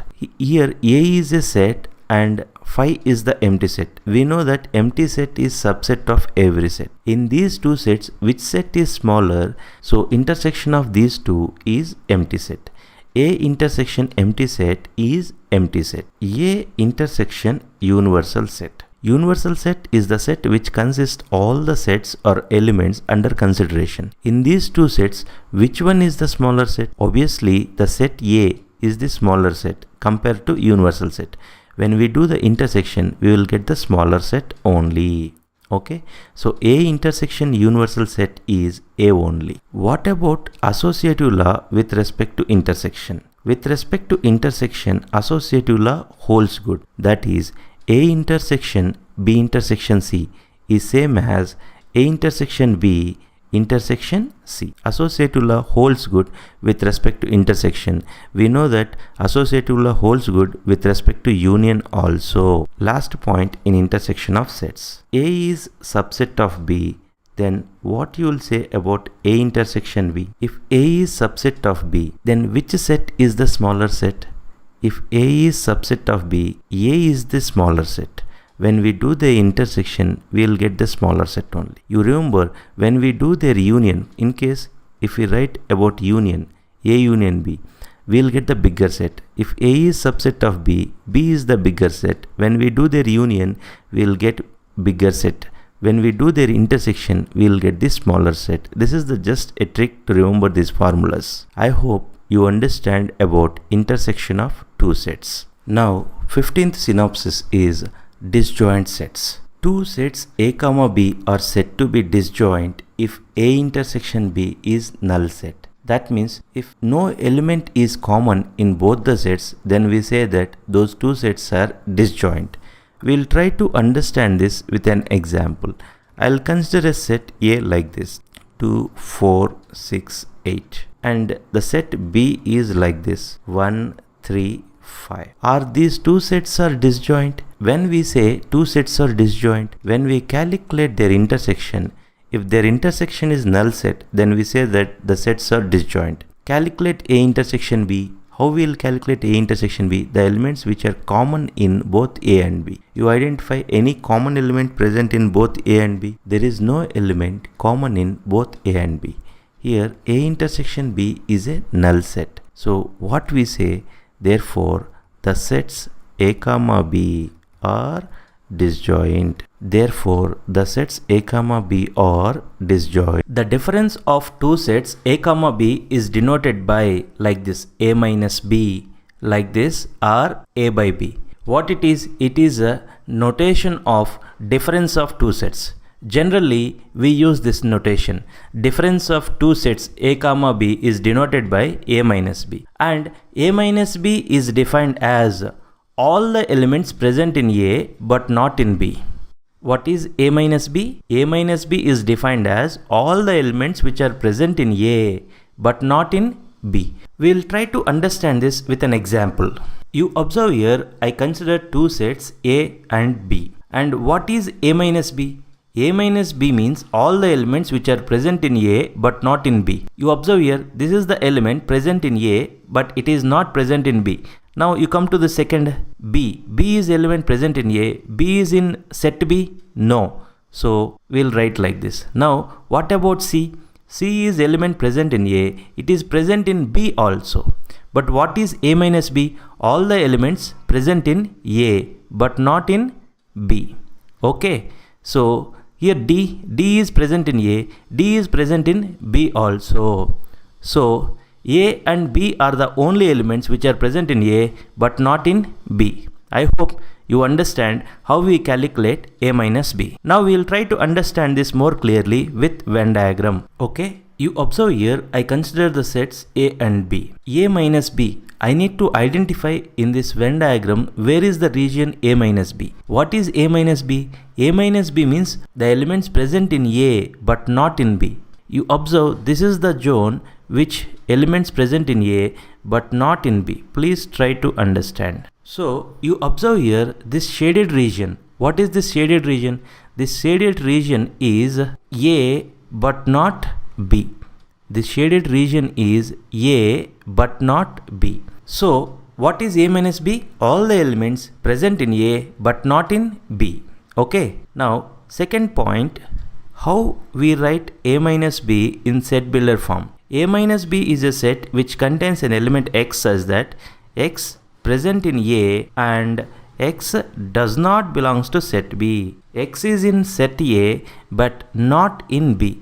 So the set A minus B in set builder form we will write like this. Now third point in this difference of two sets, A minus B and B minus A. What you will say about these two sets? A minus B is same as B minus A. A minus B means elements present in A but not in B. B minus A means elements present in B but not in A. You observe this shaded part is A minus B. Similarly, if you observe this part, please observe here this part. This part is B minus A. Are these two are equal? No, they are different. A minus B is not equal to B minus A. You try to understand. In previous class, we learned A union B is same as B union A. A intersection B is same as B intersection A. Whereas it comes to difference between two sets, A minus B is not equal to B minus A.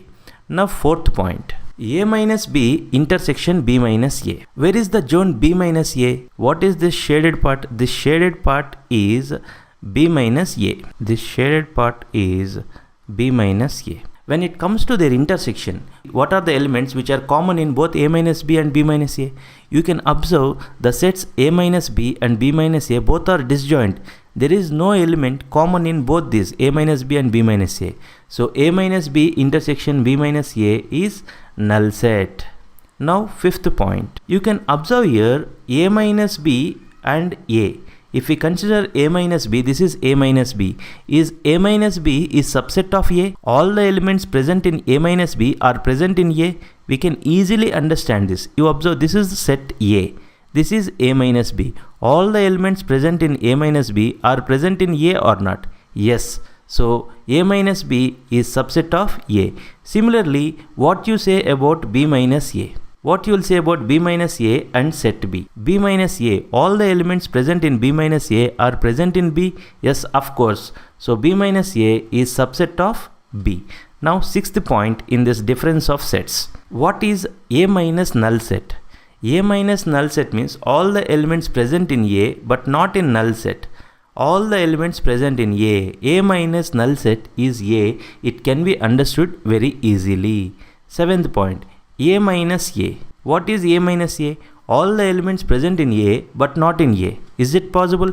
All the elements present in A but not in A.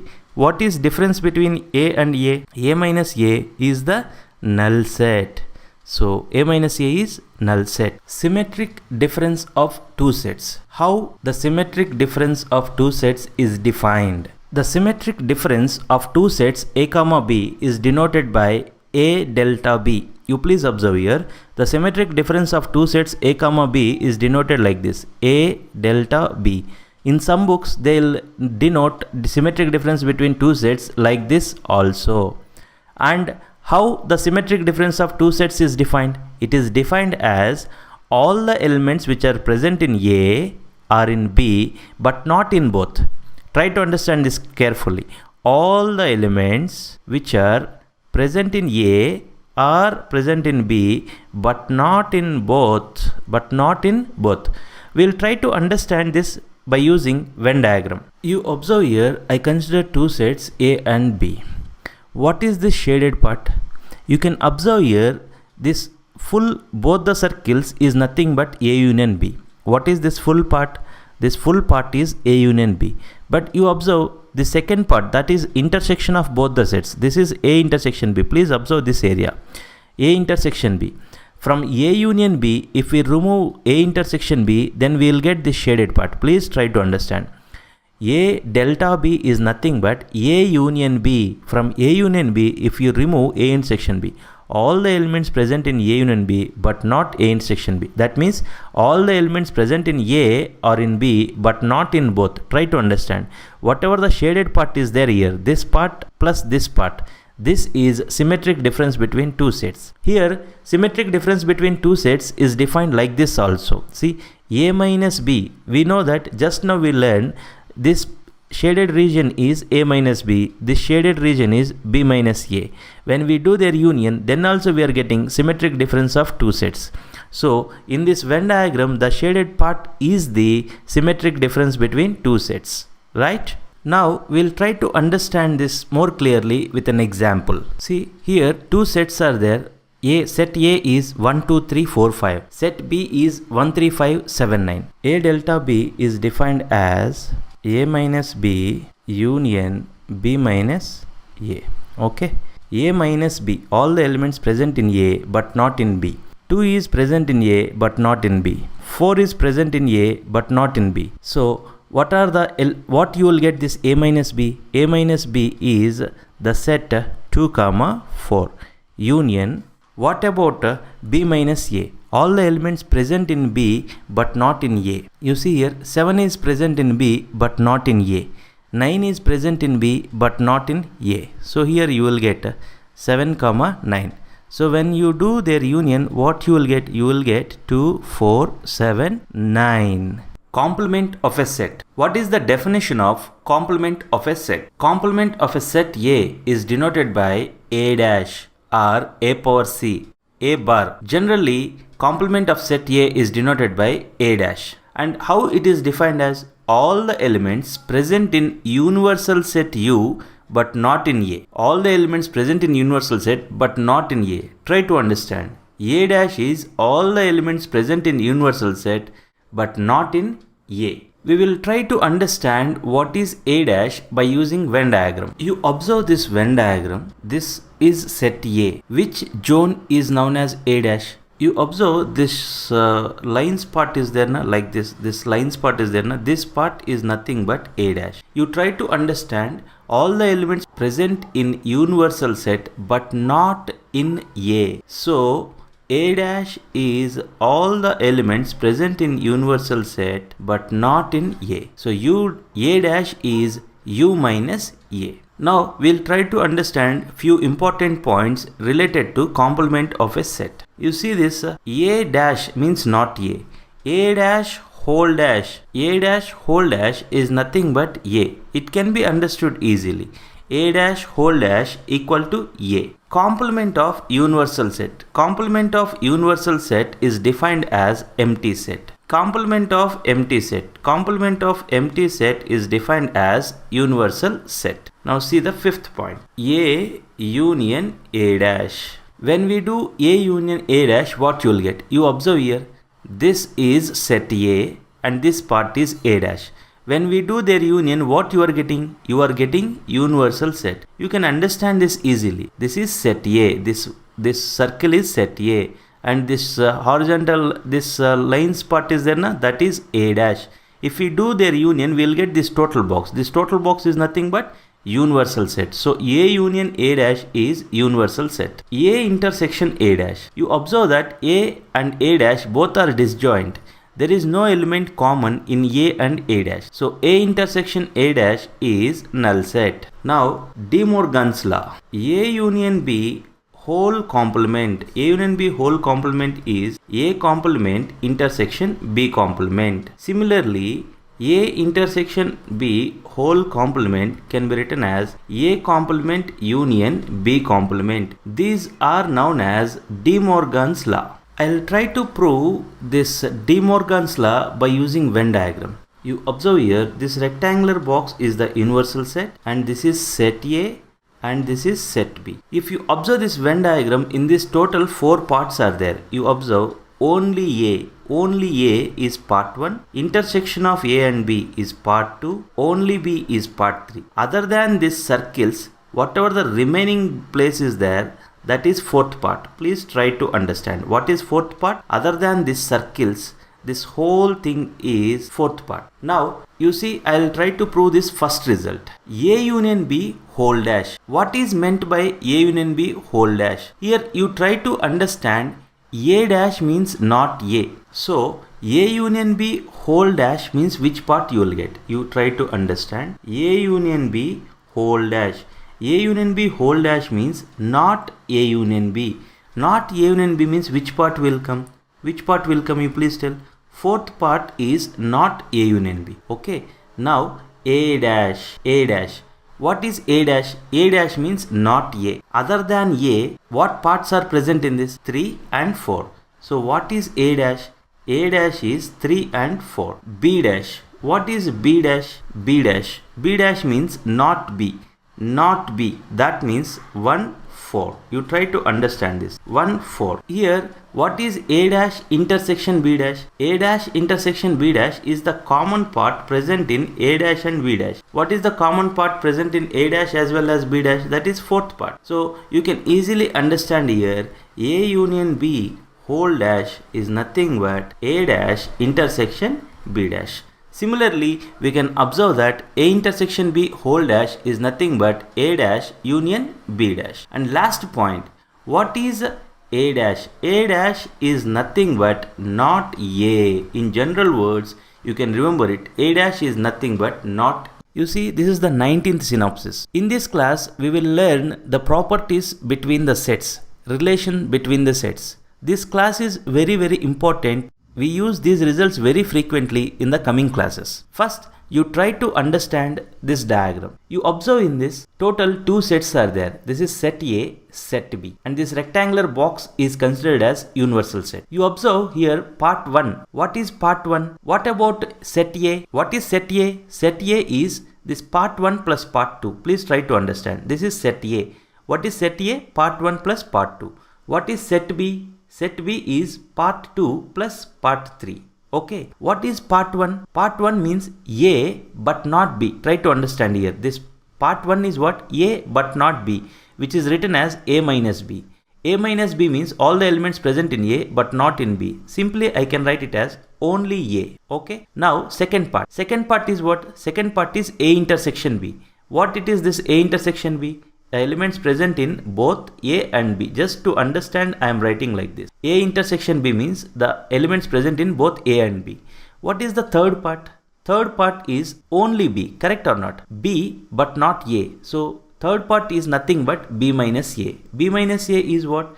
B minus A is only B. Okay. Now fourth part. You observe other than this 1, 2, 3. In this box, other than this 1, 2, 3 parts, this remaining part is known as fourth part. That fourth part is what? It is nothing but not A union B. Please try to understand. This 1 plus 2 plus 3 is what? See here, I'll write 1 plus 2 plus 3. All the parts together is nothing but A union B. Not A union B means in this box, other than 1, 2, 3, what part is there? That part is fourth part. So what is fourth part? Fourth part is not A union B. To understand the coming properties, you need to know these things first. Okay. So we'll start our properties. First property. You see this A minus B. A minus B means only A. A minus B can be written as A intersection B dash. A intersection B dash means what? A but not B. B dash means not B. A dash means not A. Try to understand. A and not B. A and not B is nothing but this part 1 only. Please try to understand. What I am trying to say, A minus B can be written as A intersection B dash. Similarly, what you say about B minus A? B minus A means all the elements present in B but not in A. All the elements present in B but not in A. This can be written as B intersection A dash. What it means? B but not A.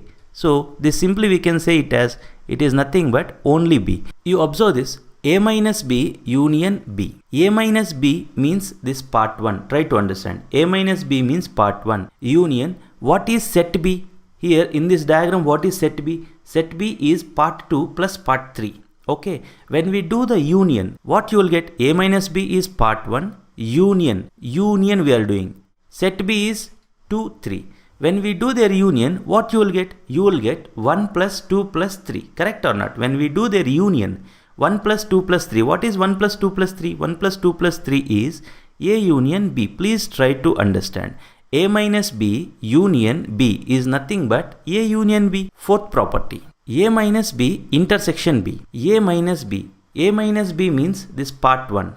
Okay. Part 1. Set B means 2 plus 3. Okay. A minus B is part 1. Set B is 2 plus 3. What is the common present in A minus B and B? Here you try to understand this. A minus B means part 1. Set B means part 2, part 3.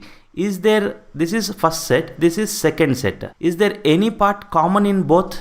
No. So these sets are disjoint. So when we do their intersection, what you will get? You will get empty set. So A minus B union set B is A union B. A minus B intersection B is empty set. You observe this. A minus B union B minus A. A minus B means which part? A minus B means part 1 plus B minus A.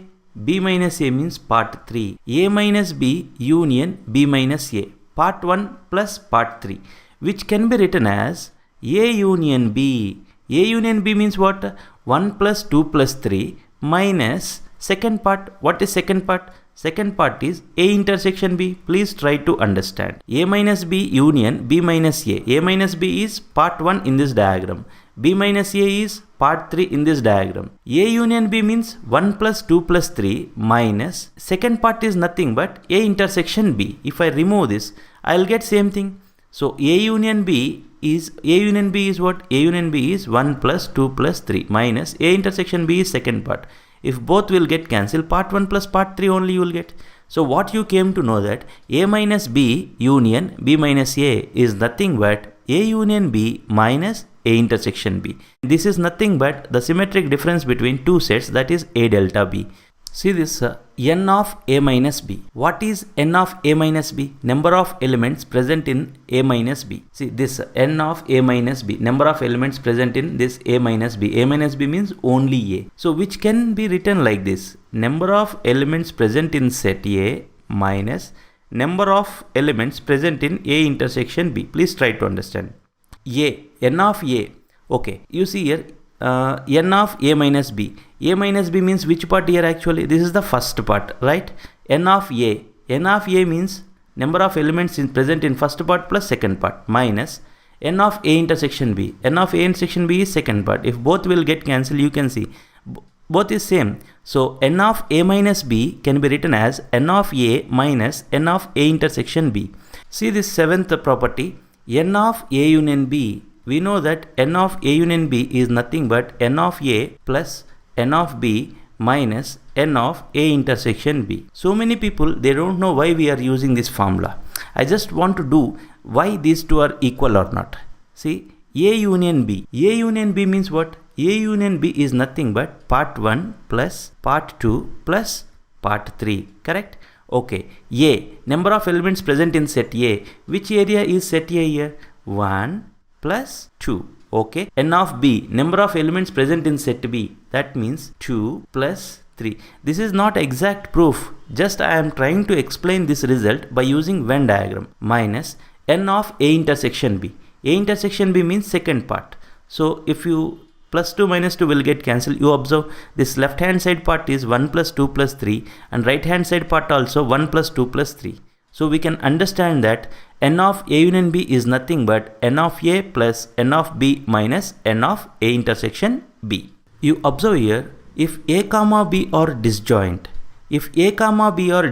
when we say two sets are disjoint, if their intersection is null set, then we say that they are disjoint. So if you want to show this in Venn diagram, disjoint set means there is no common element in set A and set B. The sets will be like this. They won't be intersect, because if the sets are disjoint, their intersection is null set. There is no element common in A and B. See, if A comma B are disjoint, the sets will be like this.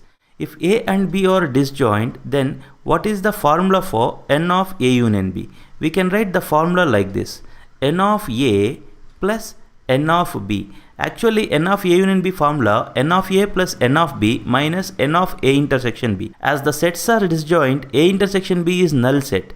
A intersection B is null set means 0 elements present in that set. So minus 0 I need to write. Instead of that, simply I'll write, if A comma B are disjoint, then N of A union B is N of A plus N of B. You observe this 19th synopsis, we learned the relation between the sets. By using Venn diagram, we can easily understand all these things. If you observe all these things, I consider for two sets A, B. Now, in 20th synopsis, we will learn the relation between the sets when three sets are given. 20th synopsis, if A comma B comma C are any three sets, then the relation between these sets. Please see this result, A minus B intersection C. See here, intersection is there. A minus B intersection C is same as A minus B union. Please observe here, union is there. A minus B union A minus C. This is the result you need to remember. I'll try to explain this result by using this Venn diagram. You see here, what is A? You observe this diagram. This is A, okay, and this is B. This is set C. What is A? Which part is A here? The A part is 1, 4, 5, 7. That is A. It can be understood easily. What is A? 1, 4, 5, 7. This part is set A. Okay. What is B intersection C? B intersection C. This is set B. This is C. What is B intersection C? B intersection C is 7, 6. Correct? So, A minus B intersection B means what? A minus B intersection C. What it mean? All the elements present in A but not in B intersection C. Correct?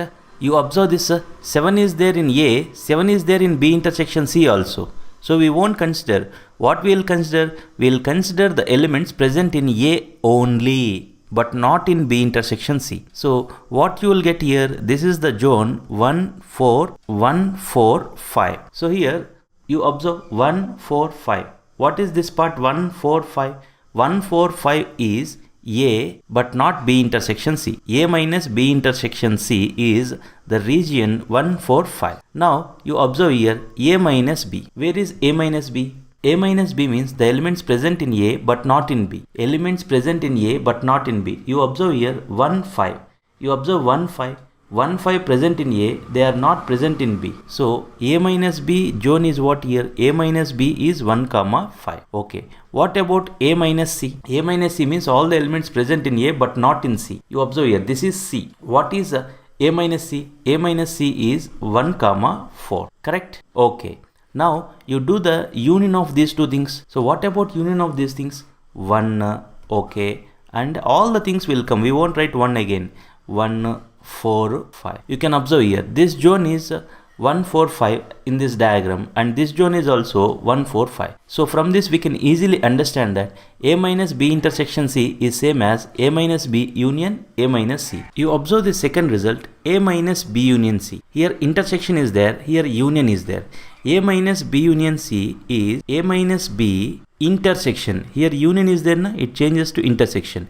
A minus B intersection A minus. So you need to remember these results. We use these results while solving the problems. A intersection B delta C is A intersection B delta. Delta means here symmetric difference between the sets. A intersection N of A union B union C. What is the formula for N of A union B union C? That is N of A plus N of B plus N of C minus N of A intersection B minus N of B intersection C minus N of C intersection A plus N of A intersection B intersection C. I will try to check this result by using this Venn diagram. So what is N of A union B union C? 1 plus 2 plus 3 plus 4 plus 5 plus 6 plus 7, right? Other than this 8. So up to 7. Okay. N of A. N of A. What is A here? A is 1 plus 4 plus 5 plus 7. Okay. N of B.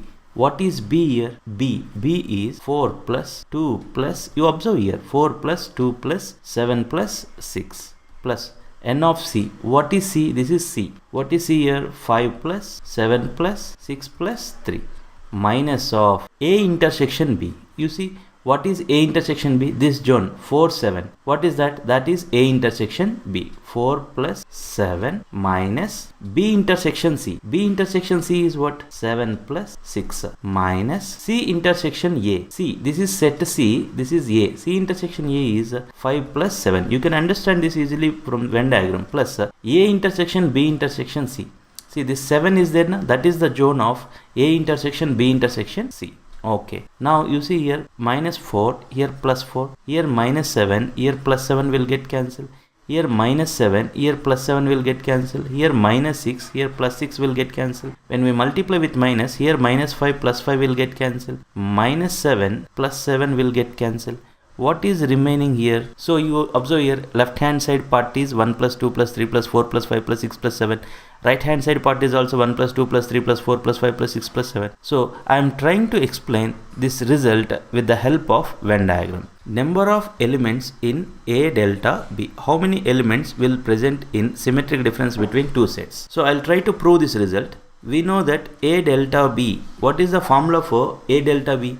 A delta B can be written as A minus B union B minus A, correct? As these two sets are equal, number of elements in A delta B is same as number of elements in A minus B union B minus A. Okay. You observe A minus B, B minus A. A minus B means 1, 5. B minus A means 2, 6. They are disjoint. There is no common region for A minus B and B minus A. We already discussed earlier. A minus B and B minus A are disjoint. We know this formula. Just recently we learned N of A union B formula is N of A plus N of B if A and B are disjoint. So here what it can be written as? It can be written as N of A minus B plus N of B minus A. Okay, we can write like this. N of A minus B is nothing but N of A minus N of A intersection B plus N of B minus A is what? N of B minus N of A intersection B. Okay. So if we simplify this further, what you will get? N of A delta B, symmetric difference between sets, equal to N of A plus N of B. Here minus N of A intersection B minus N of A intersection B. That is 2 into N of A intersection B. So how many elements present in A delta B means you need to remember this formula. We use this result, number of elements present in A dash union B dash. Recently we learned that A intersection B whole dash, right? A intersection B whole dash means not A intersection B, not A intersection B. What is the formula for this? It is N of universal set minus N of A intersection B. It can be understood easily. So n of a dash union b dash formula n of u minus n of a intersection b. So with this the synopsis part is completed. In next class onwards, we will start doing objective problems. You observe here a 19th question. When A is subset of B, what is A union B? You observe the 20th question, what they given. When A is subset of B, what is A intersection B? Here, A is subset of B means which is the bigger set. B is the bigger set because all the elements present in A are present in B. Try to understand. So, when A is subset of B, B is the bigger set. When we do union, you will get bigger set. When we do intersection, you will get the smaller set. When A is subset of B, which is the bigger set here? B is the bigger set. So you will get bigger set B. This you can understand easily with an example, but this is the direct formula. You should remember. You see this 20th question. A is subset of B. When A is subset of B, what they are asking? A intersection B. When we do their intersection, we will get the smaller set. When A is subset of B, which one is the smaller set here? Here A is the smaller. Here B is the bigger. Try to understand. A is the smaller set, B is the bigger set. When we do their intersection, we will get the smaller set only. What is the smaller set? Smaller set is A. Set A is given as 1, 2, 3, 4. Set B is given 2, 3, 4, 5, 6 and they are asking to find A delta B. A delta B. In synopsis, we learn the formula for A delta B. What is the formula for A delta B? The formula for A delta B is A minus B union B minus A. A delta B we can write like this also. A delta B is A union B minus A intersection B. Here in this problem I am using this formula. A minus B. How to calculate A minus B? Very simple. First you identify the common elements in A and B. See here 2 is present in A, 2 is present in B. 3 is present in A, 3 is present in B. 4 is present in A, 4 is present in B. A minus B means all the elements present in A. Try to understand. All the elements present in A but not in B. Here these elements present in A as well as present in B also. So you should write only the elements in A but not in B. So what is A minus B? A minus B is set 1 union B minus A. B minus A means what? All the elements present in B. All the elements present in B but not in A.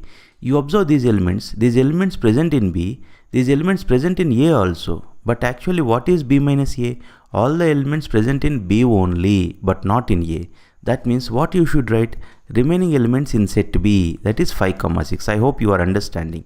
When you do this union, what you will get? 1, 5, 6. You observe which option is correct here? Third option is correct.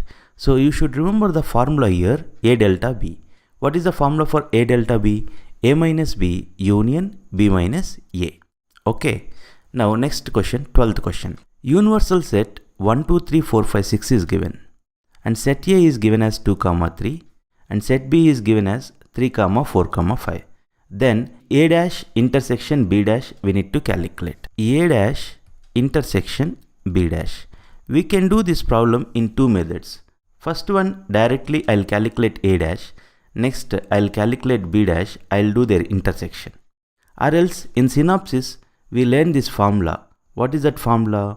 A dash intersection B dash can be written as A union B whole dash.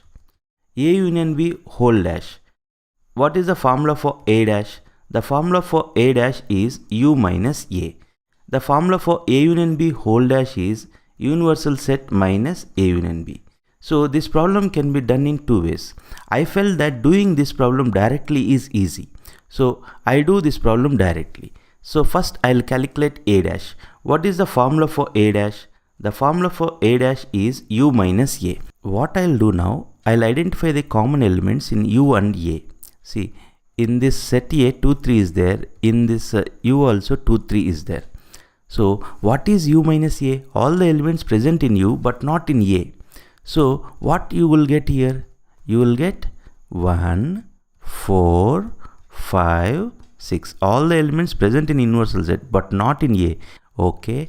Intersection B dash 3, 4, 5 is there. Here 3, 4, 5 is there. B dash formula is what? U minus B. All the elements present in universal set but not in B. So what you will get here? Intersection 1, 2, 6. I hope you are understand. Now A dash intersection B dash. Intersection means the elements which are common in both. One is present in A dash, one is present in B dash. And 6 is present in A dash, 6 is present in B dash. So common elements only we will write. Intersection here. Intersection means the elements which are common in A dash and B dash. So what you will get here? 1, 6. So which option is the right option? Second option is the right option. I hope you are understanding. You see question number 13. They given that number of elements in set A is 28, n of B is 32, n of A union B is 50, n of A intersection B is what they are asking. Here it is simple one. This is very familiar formula. What is the formula for n of A union B? The formula for n of A union B is n of A plus n of B minus n of A intersection B. I'll substitute what values they given here. What values they given? N of A union B is 50. N of A is 28. N of B is given as 32 minus n of A intersection B. That's what we need to calculate. So I written n of A intersection B as this. You take n of A intersection B to the left hand side and you take this 50 to the right hand side. Then what you will get? N of A union B is equal to 28 plus 32 is 60, and take this 50 to this side, it will become minus 50. 60 minus 50 is what? 60 minus 50 is 10. So which option is the right option? Fourth option is the right option. Now you see the 14th question. Number of elements in set A is 50. Number of elements in set B is 20. Number of elements in A intersection B is 10. Then they are asking number of elements in A delta B. Try to understand. Number of elements in A delta B. In synopsis, I explained this very clearly. The formula of n of A delta B. I did the proof in the synopsis. Please check the synopsis once. So in synopsis we done this. What is n of A delta B formula? N of A delta B formula is n of A plus n of B minus 2 into n of A intersection B. This is the formula we learned in synopsis. I did the proof over there. Please check that synopsis. N of A. N of A is 50 plus n of B. N of B is 20 minus 2 into n of A intersection B. N of A intersection B is 10. So here 50 plus 20 is 70. 2 into 10 is 20. 70 minus 20 is 50. So what is the right option? 50 is the right option. To do this problem, you need to remember this formula. N of A delta B is n of A plus n of B minus 2 times of n of A intersection B. A intersection A union B whole complement equal to what they are asking. We know this formula A union B whole complement. What is the formula for A union B whole complement? In synopsis we learned this formula. It is A complement intersection B complement. So here this is A intersection. A union B whole complement formula is A complement intersection B complement. You see here also intersection is there. Here also intersection is there.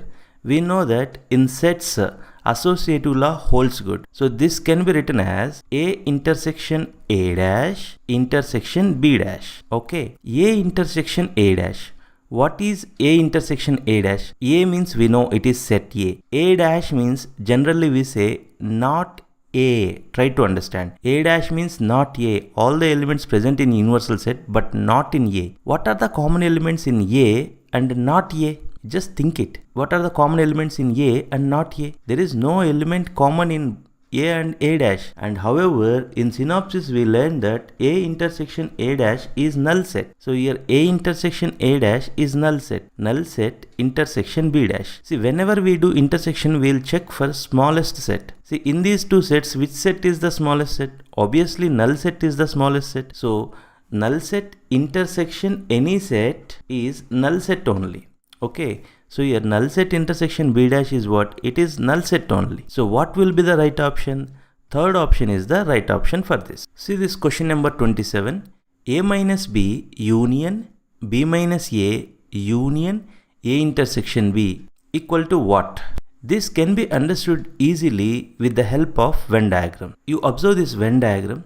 Set A, set B is there. So here A minus B. Where is the part A minus B in this diagram? See, this part is A minus B. So this part is A minus B. Where is the part B minus A? See, this part, only B. We learned this in synopsis. What is B minus A? This part, this full part is B minus A. Where is the part A intersection B? You see this part. What is this part? This part is A intersection B. When we do union of all these three parts, what you will get? You will get part 1 plus part 2 plus part 3. In synopsis we learn what is this full thing? This full thing is nothing but A union B. Correct or not? So what is the right option for this question? Right option is A union B. You see this question number 28. Set A equal to 1, set 2 comma 5, 3. Then the number of subsets of A. Here this question is very easy, but students will confuse with the elements. Set A contains how many elements? 3 elements or 4 elements? Please answer. Set A contains how many elements? Set A contains 3 elements. Correct or not? This is one element. The second element is set 2 comma 5. This is one element in set A. And the third element is 3. How many elements are there in this set A? 3 elements are there. We learned the formula. If set A is having m elements, then number of subsets formula, number of subsets, the formula is 2 power m. So here how 2 power, how many elements are there in set A? Set A contains 3 elements. So 2 cube is 8. So how many subsets will be there for set A? 8 subsets will be there for set A. You see this question number 29. Set A contains how many elements here? Yes, answer. Set A contains 2 elements. No need to confuse in that. What are those 2 elements? First element is empty set. Second element is the set which contains empty set. Try to understand. How many elements are there in set A? 2 elements are there in set A. Then what they are asking? They are asking P of A, power set of A. What is meant by power set of A? The set of all subsets of A. The set of all subsets of A. Here, when set A contains 2 elements, how many elements will be there in P of A? 2 square elements. That means 4 elements will be there in P of A. This we already discussed in earlier problems from 1 to 25. Okay. So here P of A contains 4 elements. It is easy to identify in the options which options contains 4 elements. That is P of A. Correct or not? So here this is the option which contains 4 elements. However, if you want to write a solution in detail, what is P of A? P of A is the set of, first I written the set of all subsets of A. Now I will write all the subsets of A. We know that empty set is subset of every set. So first I'll write that. And we know that every set is subset to itself. So I'll write that. Okay. Next, singleton elements. See here, what is the singleton element? This is one subset of A. This is subset of A or not? Yes. And I'll write one more, that is like this. Or else directly by seeing the options you can decide. If set A contains 2 elements, P of A contains 4 elements. So from that directly we can choose this option. You see question number 30. Set A is empty set. Then P of A. P of A. A is empty set means how many elements will be there in set A? As A is empty set, number of elements in set A is 0. How many elements will be there in power set of A? How many elements will be there? 2 power 0. 2 power 0 means 1 element. So P of A contains 1 element. What is P of A actually? P of A is the set of, please try to understand, the set of all subsets of A. All subsets of A. We know that empty set is subset of every set. Empty set is subset of every set. So you observe here, this is the only subset we are getting for set A, and we know that P of A contains only 1 element. So what will be the right option here?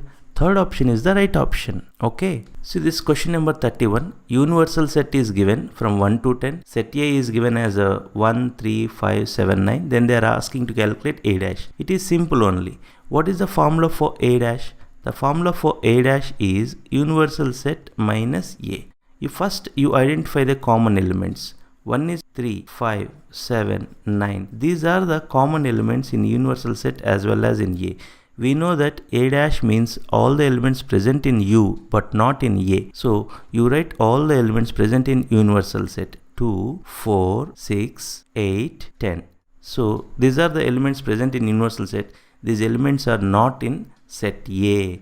So what is the right option here? First option is the right option. You see question number 32. Set A is given as open interval 2, 4. Set B is given as closed 3, open 5. Then what is A intersection B? We'll try to understand this on the number line. You observe this number line. What is meant by open interval 2, 4? Open interval 2, 4 means all the real numbers in between 2, 4. And as they given open interval, 2 is not included, 4 is not included, like this. You please try to understand. This is open interval 2, 4. All the real numbers in between 2 and 4, 2 is not included, 4 is not included because they given open interval. Now I'll write set B. Set B is what? Closed interval 3, open interval 5. It means that all the real numbers in between 3 and 5, 3 is included, 5 is not included. How we represent this on the number line? You observe this set B, this green color one is set B. 3 is included, that's why I written the dark circle. 3 is included, 5 is not included. Now you observe these two colors, these two. This is set A, this is set B. What is the common region in set A and set B? You observe this zone is the common zone, correct? This is the common region between set A and set B. So what they are asking in the question? They are asking A intersection B. A intersection B means which is the common part in set A and set B. 3 is there in both the sets. Yes, 3 is there in both the sets. So I'll write closed interval 3. And 4 is there in both the sets. In this first set 4 is not there. In the second set 4 is there. 4 is not in common. So what we will write? Closed 3, open 4. So closed 3, open 4. This is the right option. So which is the right option here? Second option is the right option. Question number 33. If A and B are two sets such that A union B equal to A, then they are asking what is A intersection B. What they given here? They given that A union B equal to A. We know that when we do the union, we will get the bigger set. So here A union B equal to A means A is the bigger set here. A is the bigger set means what I am trying to say, B is subset of A. If B is subset of A is the bigger set, B is the smaller set. So as they given A union B equal to A, they are trying to tell you that B is subset of A. Okay, when B is subset of A, what is the bigger set here? A is the bigger set, B is the smaller set. Remember, when we do union, we will get the bigger set. When we do the intersection, we will get the smaller set. Here, A intersection B. So in this A and B, B is subset of A. That means here B is the smallest set. So when we do their intersection, we will get set B. This point we already discussed clearly in the synopsis. Okay. So A intersection B is what? Set B. So what is the right option? Second option is the right option. See this 34th question. X says that X is a letter in the word mathematics. Then N of A. You observe here this set is in which form? Roster form or set builder form? This given set is in set builder form because all the elements are represented with its single common property. What I'll do, I'll write this set in roster form. And then I'll find out how many elements are there in set A. So I'll write the given set in roster form. Letters, first letter M, A, T, H, E. You observe here M is repeated. In roster form, we won't write repeated numbers or repeated letters. As M is already written, we won't write it again. Next A is also written again. Next T also written. I. Okay, C, yes. So these are the letters of the word mathematics. We will get like this when we written this set in roster form. Okay, so now you observe how many elements are there in set A. 1, 2, 3, 4, 5, 6, 7, 8. So number of elements in set A is 8. So what is the right option here? Fourth option is the right option. The smallest set such that A union The set 1 comma 2 is 1 2 3 5 9. Okay, so here we will verify through options. Try to understand. I am verifying the first option. When we do this union, you are getting 1 2 3 5 9. You observe that in the both the sets 9 is not there. So first option is wrong option.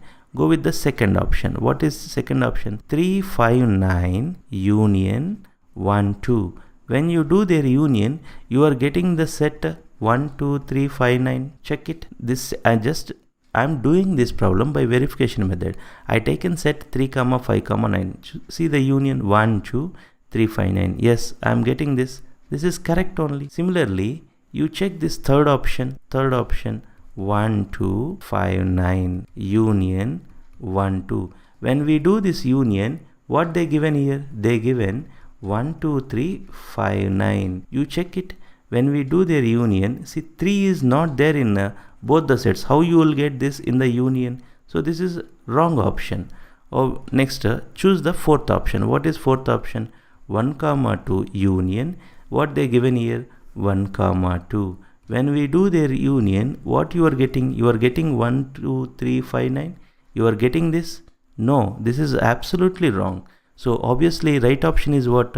When we choose this set, the set 3 comma 5 comma 9, when we do union with this set 1 comma 2, then you will get this answer. I hope you understand this class. You see question number 38. If AN, the set AN is defined as which contains all the elements like AX, where X is a natural number, then 3n intersection 7n is what they are asked. First, I'll write clearly what is 3n, what is 7n in roster form. 3n, how it will be? 3n will be like this. 3 into X. What is X here? X is a natural number. So here it will be 3 into 1. 3 into 2.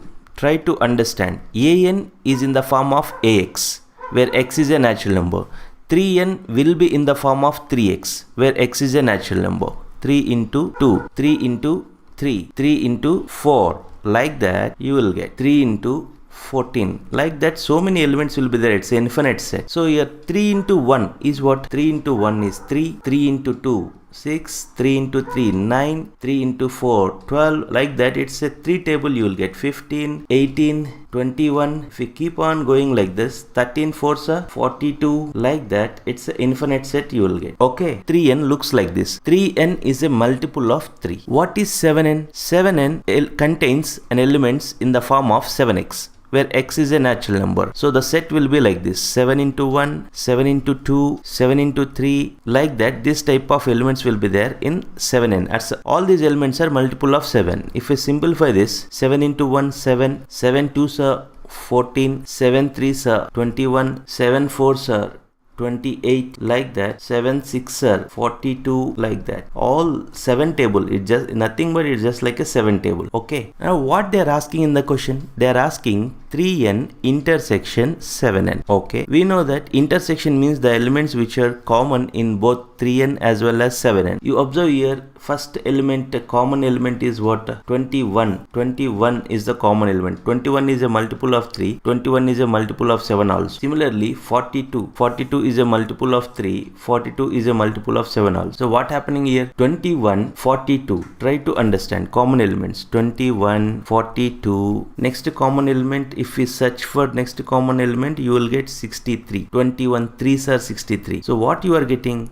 You are getting multiples of 21. Try to understand. These things can be written as 21 into 1, 21 into 2, 21 into 3. Such type of elements, all multiples of 21 you are getting. So what is this? It is of the form 21x. So this set is nothing but 21n. So what is the right option here? First option is the right option. I hope you are understanding. Now you see second problem also of same type. You observe the question first. The set an contains elements of the form ax, and they are saying that bn intersection cn is dn. You observe here, they are asking bn intersection cn is what? Here they given bn intersection cn is dn. They already mentioned it is dn, where b comma c are relatively prime. Relatively prime means the GCD of the elements b comma c is 1. You observe here, what is the GCD of 3 comma 7? You know how to calculate GCD of 3 comma 7? You just divide bigger number by smaller number. This 3 in the 7 2 times. 3 2s are 6, 7 minus 6 1. Again you divide this 3 with 1. 3 1s are 3. So the GCD will be 1. If GCD of 3 comma 7 is 1, we say that 3 comma 7 are relatively prime.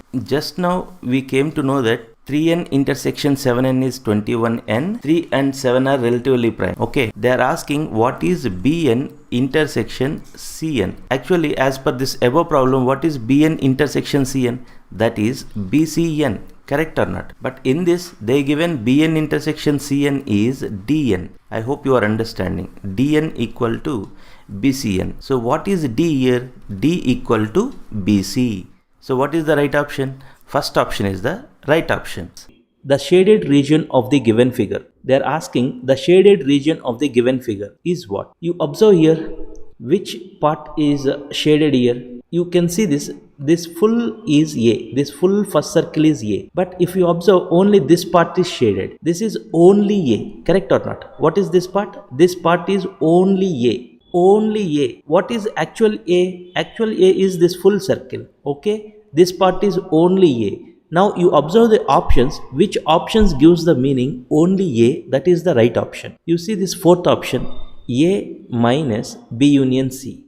What is this? A minus B union C. It means that A but not B union C. We know what is A minus B. What is A minus B? A minus B means A but not B. Correct? So here A minus B union C means what? A but not B union C. What is B union C? You observe, whatever BC is there, this is B union C. We did this type of things earlier also.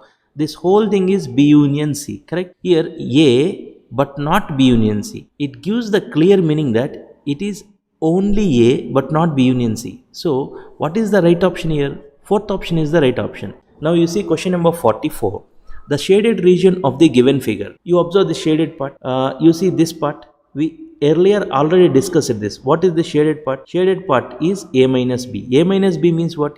A but not B. What about this part? Similarly, this is only B. That means B but not A. You can understand this. See, this shaded part is A minus B. This shaded part is B minus A. So this gives what option is the right option here? A intersection B, it's a wrong option.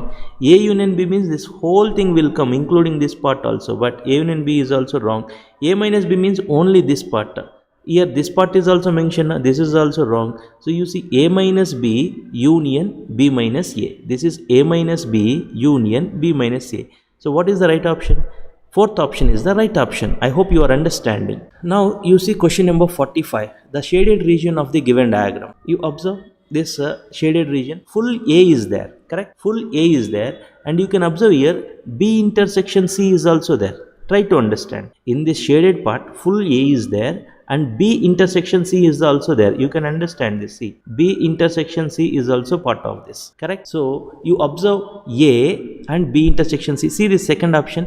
A union B intersection C. Union means all together will come. Correct? A also will come. B intersection C also will come.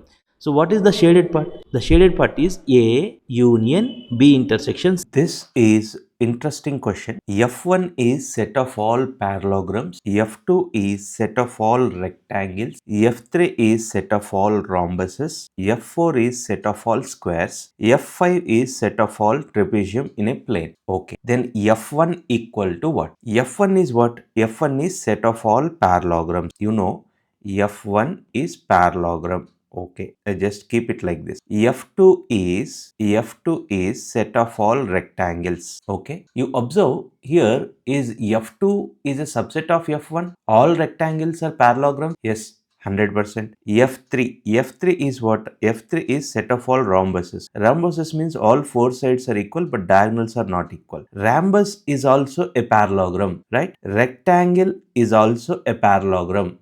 Okay.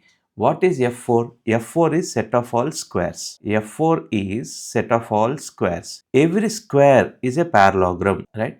Here Fi is what? Fi is set of all trapezium. Trapezium means two sides are parallel, two sides are non-parallel. Two sides are parallel, two sides are not parallel. If you observe these things here, F4 is a subset of F3, F3 is a subset of F2, F2 is a subset of F1. So when I do union of all these things, obviously you are going to get F1. So you observe here, when I do F1 union, F2 union, F3 union, F4, what I am going to get? I am going to get set of all parallelograms. So for this, right option is second option. I hope you understand this. You observe this is an interesting one. If set A contains P elements, set B contains Q elements, then minimum number of elements, maximum number of elements in A union B. When they ask minimum number of elements and maximum number of elements in A union B, for minimum number of elements in these P and Q, which value is maximum, that you consider. Then you will get minimum value of A union B. Maximum value of A union B, very simple. You just add these two, P and Q, right? This point is interesting. We have a problem based on this.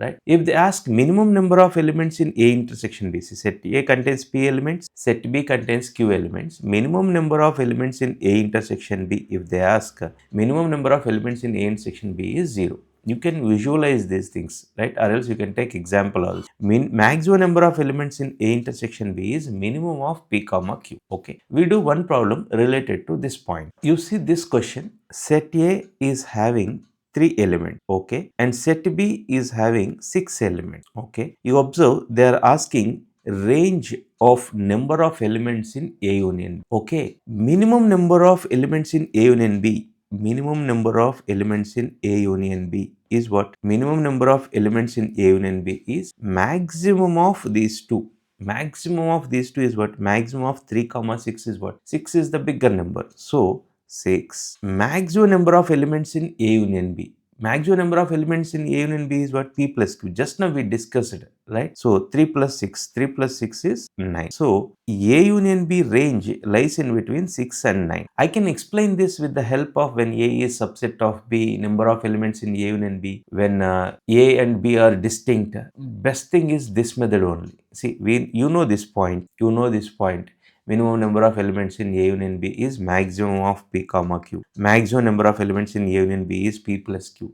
In this way, you can do the problem faster way instead of going theory based. See, this problem, what we will do? Suppose A is subset of B. The number of elements in A union B is what? Next, A intersection B is null set. The number of elements in A. Instead of this is the easiest way of doing this problem, right? You see, this is the question. A and B be two sets, okay? Then this will gives you which set? I do this problem easily with the help of Venn diagram. See here, in this question, two sets are there, set A, set B, okay? So what I'll do here to explain these things clearly, I'll divide this part. See, this is first part. A intersection B is second part. This is third part. What is A union B? A union B is 1 plus 2 plus 3. Correct? This remaining part is fourth part. What is this fourth part? A union B whole dash, not A union B. Okay? Now, what I'll do first, I'll identify this area, not A union B. Not A union B is what? Not A union B is 4. This part, right? Not A union B is this part other than A union B. So I'll write here fourth part union A dash intersection B. This is B intersection A dash. B intersection A dash is nothing but B minus A. We learned this in properties. B but not A. B intersection A dash is what? B but not A. That means this 3, right? Now you observe this is the fourth part here, what I mentioned. This is only be third part. Fourth part, observe carefully, fourth part, union, that means include third part. Please observe carefully, please, right? What you will get, fourth part, union, include the third part. It is union, it is not intersection. If this symbol is intersection here, then this is null set is the right option. Here union is there. As union is there, you need to include. You observe the shaded part. Shaded part is not A. Other than A, remaining all part is covered, right? Shaded part is what? Shaded part is not A. So what is the right option? A complement is there na here. So first option is the right option. I hope you understand this. You can do this problem in regular method also. Regular method means A union B whole complement is A complement intersection B complement union. A complement is, this is B intersection A dash, which is B minus A. You can follow like that, but I felt that we can do this problem easily with the help of Venn diagram. You see, this is the question. I strongly recommend you to pause this video, try your own. Don't use Venn diagram. Don't use Venn diagram. Try your own. You will feel it bit difficult. This type of problems can be done very easily with the help of Venn diagram. Okay. You observe what they given. A union B union C intersection. A intersection B dash intersection C dash intersection whole dash is there here. Okay. Intersection C dash. What I'll do, I'll simplify this part. Okay. A union B union C intersection. When I use this formula A intersection B whole dash, what is the formula? A dash union B dash. So this will become A dash union B dash whole dash is B union C dash whole dash is C intersection C dash. Now if you observe, three things are there. 1, 2, 3. I'll identify these things in this Venn diagram. To make the things are easier, I'll name this 1, 2, 3, 4, 5, 6, 7, 8 like this. What is 8? Not A union B union C. 8 is not A union B union C. This part is 8. Okay, right. First, see, I know this is very clear. A union B union C is what? 1 plus 2 plus 3 plus 4 plus 5 plus 6 plus 7. So I don't want to touch this now. First, I'll check what is this and this. First, you see what is this? A dash union B union C. B union C is very clear. What is B union C? See this part, see here, this part is B union C. Okay, this part is B union C. Union A dash, union A dash. A dash is what? A dash is not A. Not A means what? This is this part, not A, this part. I hope you are understanding. So you observe this shaded part. What is this shaded part? This shaded part is not only A, not only A. Try to understand. This is A this is only A na, only A. Except this, everything we got. I hope you understand. Now you imagine this C dash. What is C dash? Not C. Not C means you observe 1 plus 2 plus 3 plus 8. Okay. When we do the intersection of these two, what you will get? What is C dash? What is C dash? C dash is 1 plus 2 plus 3 plus 8. Now what you will get? 2 plus 3 plus 8 you will get. When you do intersection of these two, what you will get? You will get 2 plus 3 plus 8. So if I simplify this, I'll get the area 2 plus 3. Bit tricky only, but you need to understand this. When I simplify this part, I got it as 2 plus 3. Okay. Now here you see intersection is there. Okay. A union B union C is what? 1 plus 2 plus 3 plus 4 plus 5 plus 6 plus 7. Right? As we are doing intersection, which part is common? That only we'll write. Right? Here 2, 3 is there.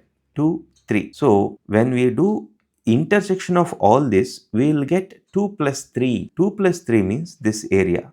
You observe this please. This area. What is this? This is only B. No, not only B. This part is also included. Na? You observe this first option. B intersection C dash. C dash is what? Other than C, remaining all part will come. This is C dash. I hope you are understanding. This is C dash. Okay. Intersection with B, when you do, you will get this part. Right? It can be understood easily that this is B intersection C. I know it is tricky.